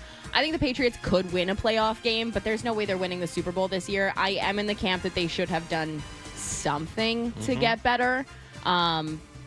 Just because they have the cap space, Drake's on a rookie deal. Like, even if it's just something that to help you through the end of this season, get his confidence up, get the team confidence up, whatever. Well, his confidence is pretty high. Oh, I know, I agree, but you got to keep it that way. Like, God, they're the healthiest team in the NFL right now, in my opinion. It's not even a question. Far and away. And that's not going to stay that way. Well, again, you see Stevenson's dinged up. Now Booty is dinged up. I mean, as you go deeper into the season, these things are going to happen. That's where you needed depth. Stevenson and Booty are out. Well, no, they've missed. Technically, no, but they've missed the first two practices. So it looks that way. So it looks like they will miss the game. Brees Hall was probably being shopped, and he didn't wind up going anywhere, but he was definitely. I deliberately talked to Bert about it off air because I didn't think our audience would care. He was sort of being shopped. Yeah. They not really. Yeah. They're looking to re-sign him apparently. Yeah. All right, go ahead. All right, so I had Vegas last night. Good way to start off the week. I hate this week's slate. I really do. And why? After the trade deadline, I think that it's a good spot for teams to kind of have a midseason check-in. Teams look a little bit different. Kind of that reality of this is what we've got for the rest of the season sets in. I don't love betting the week after the trade deadline, but that's the nature of the business. Can I ask you a thing about betting that I was interested in? Is that Joe Murray was on the air going on and on and on and on and on. He wouldn't shut up about Todd Bowles after buys. And that he's only got one win, I believe, in his career. Or something like that. But it was like last year against the Giants. Does stuff like that matter? Yeah. Like your history after a bye week as a coach? I think so, yeah, because I think there's probably a hint of what did you spend your bye week doing? If it's traditional that you lose outside of the bye week, what were you doing with all of that time? Were you prepping? Were you napping? Were you on vacation? What were you doing? I'm not a huge trends person. I know that people are going to hate to hear this. I'm more of a vibes person, but that's working well for me at the moment, so I'm going to stick to it. I don't love this slate for a lot of reasons, but like I said, that's the nature of the business. I would like to reiterate sometimes the best bet is no bet. I know that people hate to hear that, but it's true. I have 2 games I've already gotten in on. Like I said, I had Vegas last night, and I have a couple that I'll throw out there that if the line moves a little bit or, I'm feeling crazy, I might get in on. The first one's going to be the Atlanta Falcons getting 6.5 points against the Indianapolis Colts in Germany. My question for you guys, this has been kind of, obviously there's been 3 games abroad so far this season. A lot of people are going to look at the injury report and think that I'm insane for the Falcons. But the games abroad are always a little weird. Scores this season have been tight, and 2 of the 3 games, Jacksonville versus the Rams. Show me a broad that's not a little off kilter. But really well done. yes. Thanks, buddy. Jacksonville versus the LA Rams is the only one that wasn't close. So that probably is just going to depend on how you power rank the Patriots versus the Colts for this matchup. But on a neutral site, I don't think that the Indianapolis Colts, even with their addition, are 6.5 points better on a neutral field than this Falcons team. What about the total in that game? Is there anything traditionally about playing overseas that tells you anything about the total? Well, so that's what I was kind of getting at with what I was talking about the other 3 games. I think most of them ended mid-40s. I think the Rams game was 35-3. Well, the Jets Denver game was 3-0. I thought it was like 11-13. Yeah. I'm being and then the other sarcastic. game was also mid-40s. I think that probably the under in these games is safer, but I don't love the total abroad just because we know that the Colts can score. And the Falcons had a lot of offensive chemistry last week. If, Drake London can keep this going after what he did last week, I think it's probably going to be a Bijan week. If you're looking for a prop, I'd probably look at some Bijan odds. But I just don't think on a neutral site, this Colts team is 6.5 points better than this Falcons team right now. All right. So I'm going to go... Done.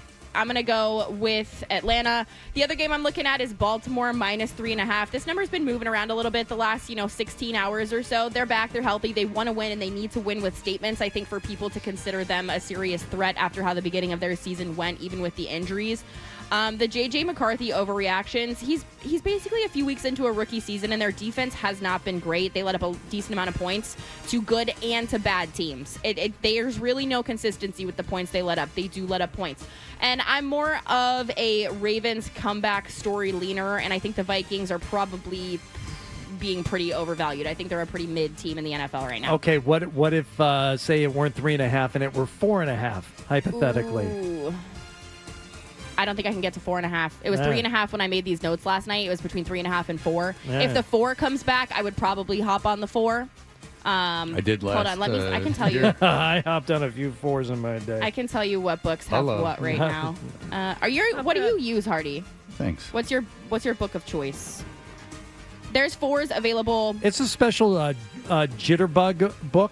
That it only works on certain phones. Okay. But it's real simple. We don't have any of those player props. They just ask you in big font, who do you think will win the game? Okay. And then you talk into your phone, and then it just takes money directly from future Social Security. It's just war. Exactly it just what you're- says higher, lower. There are a couple 4s out there, so if your book doesn't have it, I assume that it probably will. And then the other games that I'm looking at, I told you off the air, I got the Lions with the 3 on Sunday. That number has gotten up to 8. I think that's probably too insane considering. Yeah, Wait, what? So the Lions were giving 3 at the Commanders. Now it's 8.5. I got a 7.5, 8, and 8.5. I still think they cover the 8.5, and I'm not betting it. Yeah, I can't get there. The other ones that I'm considering this week are going to be the Panthers and the Jets, and then the Patriots are in bed jail for me. But I kind of agree with Bert this morning. I think the Bucs, despite the bye situation, could pop them. Oh, I was going to say about the Colts too. Feels like maybe a little bit of a look ahead to the bye spot, and then they have Kansas City after that, so could be a little bit of a look ahead. I was able to have kids despite my bye situation. All you do is hit home runs. Thanks, buddy.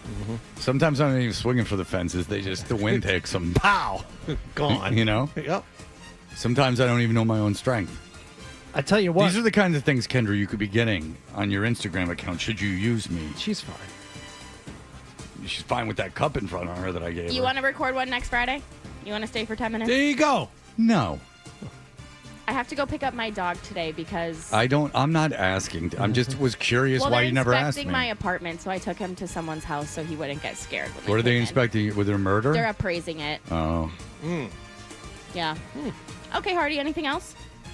You looking at anything else? You want to talk about anything else? I kind of feel like the Bills are going to take care of that 9.5 against Miami without much problem. See, I don't know. I'm in a weird spot. I don't love what the Dolphins did with their deadline. They're not firing their coach. They're not blowing it up. They're not doing anything. The only thing that went anywhere, was their GM. So I feel like it's like a weird Miami's a weird team to read. Sometimes they look really good despite the injuries that they have, and Tua with one eye looked incredible. They look good for like a half a series. Yeah, I know. So it's not enough for them to. But the Bills have played down to competition this year. I think about the Saints game when they got popped by the Saints. The Patriots look a lot better than they did.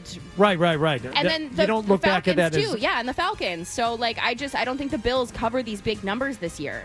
Okay, I'll leave it alone. That's kind of and it's a divisional game. Divisional games are always different. It's more so just that the Bills haven't covered these numbers against bad teams this year. They played down to their competition. Did you say anything on the Rams 49ers? No. I mean, that's just a game I'm going to watch, so it'd be nice to have some action. I really like the Rams right now, but we don't really know. You're not watching that game. Me?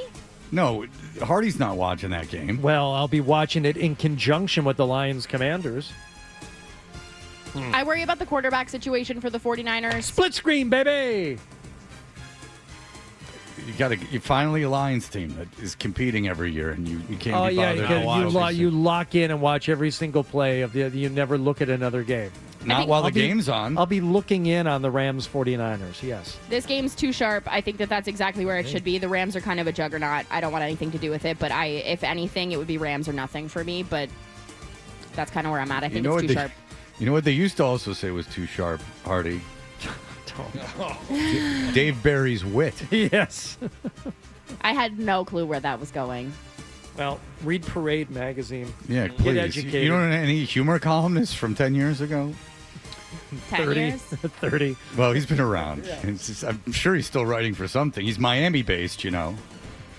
Are you going to get a bagel today, or are you scared of things people have made outside of your Do own you think home? I developed this body, Kendra, by eating that amount of carbs? No, because you do have Milan runway legs. Thank you. You do. And It's if you're crazy. looking on YouTube. It's crazy. Hubba. Like, why do you have such nice legs? I don't know. Men always have things they don't need, like nice eyelashes, good legs. I don't get it. Tell me all the good things about me, You Kendra. think Fred has nice legs? Oh, yeah. Oh, yeah. He does. not alone. No, look at his calves. He's shredded for no reason. No reason? No reason. He works hard. Works hard on those calves. Work harder than you, bird boy. With the dog. I'm not Be careful teasing where you tread. I'm not teasing you this time. I didn't realize you were that sensitive about it. You should get to know me better. I'm very He called sensitive. you sensitive. I let you get one in on me a very mean one. Me? A very mean, What did I cruel say? joke on me last week, which I let slide. What did I say? You made fun of the hair on my back. Oh, that's still bothering you? I'm sorry. Yes. No, it just occurred to me when John got all defensive. Look at those lips. I'm not the butt of the joke now. Look over there. I forgot about the back, Aaron. You brought it back up.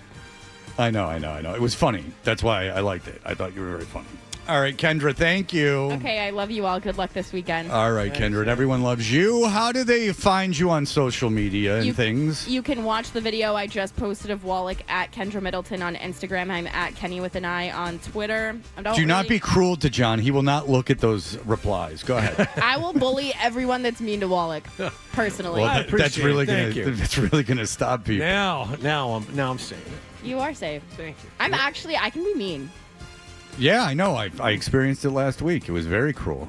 All right, Kendra, thank you so much. Good job. We will be back in just a moment here.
It's time for The Stack on Toucher and Hardy. Battery-operated mini leaf blower that I'm dying to use on the golf course. Runs off a 24-volt battery, and the thing will slide right in the side pocket of the golf bag, which is, important for this time of year. Looking for your ball, sometimes it's in the fairway and you can't find it because of the leaves. What do? Take out that little leaf blower, uncover that thing. That might be enough to get me out. How many today. people do you know that possess a portable leaf blower in their golf bag? Well, it's an idea that I had, and How many people do you know that possess a leaf blower? I don't know in their golf anybody bag? else, but I know myself. To thine own know thyself, John. Stay true, Hart. All right. So maybe I will get out. Now, in terms of things for Adam 12 to do this weekend, yes. Do we have I've been Fred's looking. down. No, I've He's been all looking. done. I've been looking up sports information. Okay. Yeah. And what did you find? Do tell. Oh, a lot. Pray tell. A lot. No, this must have been pretty damn important. Just ranking of MLB free agents. A microphone in front of you over there. What two teams are playing? What two teams you look up? No, it's the 50 Major League Baseball top free agents. Is that Jim Bowden's piece? You guys doing baseball segment right now, huh? In my head. We should get him on next week. I didn't know where this conversation was going to turn. We I had two thought of it the might have to funniest be up to jokes them. ever today: the broad and the bye. Right? I Thank laughed you. my ass off. Look at that. Thank you. Look at that. Enjoy your weekend. Thank you. Finally, someone at this station appreciates that humor. All right. Well, Hardy, feel better. Thank you. Yeah, Hardy, playing hurt today. Well done, man. Yeah, that's great. Made it right to the end. Yeah. I don't know what it is. Boys got the same thing. We're both It's like going around. Did he end up staying home from school? No, he's a trooper. Good for him. I'm sick again. I keep saying. I mean, you're not supposed to send them if they're sick, but it's like what I have. It's like a low level, like just I'm a little stuffy. I'm fine. I'm not sick. Well, it's I'm like not contagious. It sucks because with Milo, he had his grandfather died, and so he missed 3 days of school, and then he had to go out to Florida for that tournament the week after. So it's like even if he's like mad sick, you got to go to school. I mean, you can't miss anymore. It is what it is. It's like your vacation days. Wow. It took a bunch from you, huh? Look at that. It's that's like a little boom, like right at the end there. Are you talking about this year or years past? Years past, when you were loony. Hey guys, I just think. No, they took all my vacation days away and then docked me pay. Yeah. They didn't pay me when I was They gone. took your vacation days like they took your shoelaces. Yeah. That's Loony. true. And listen, the phone cords were plenty short, believe me, for my own good. All right. That'll do it for us, everyone. Have a great weekend. Bye.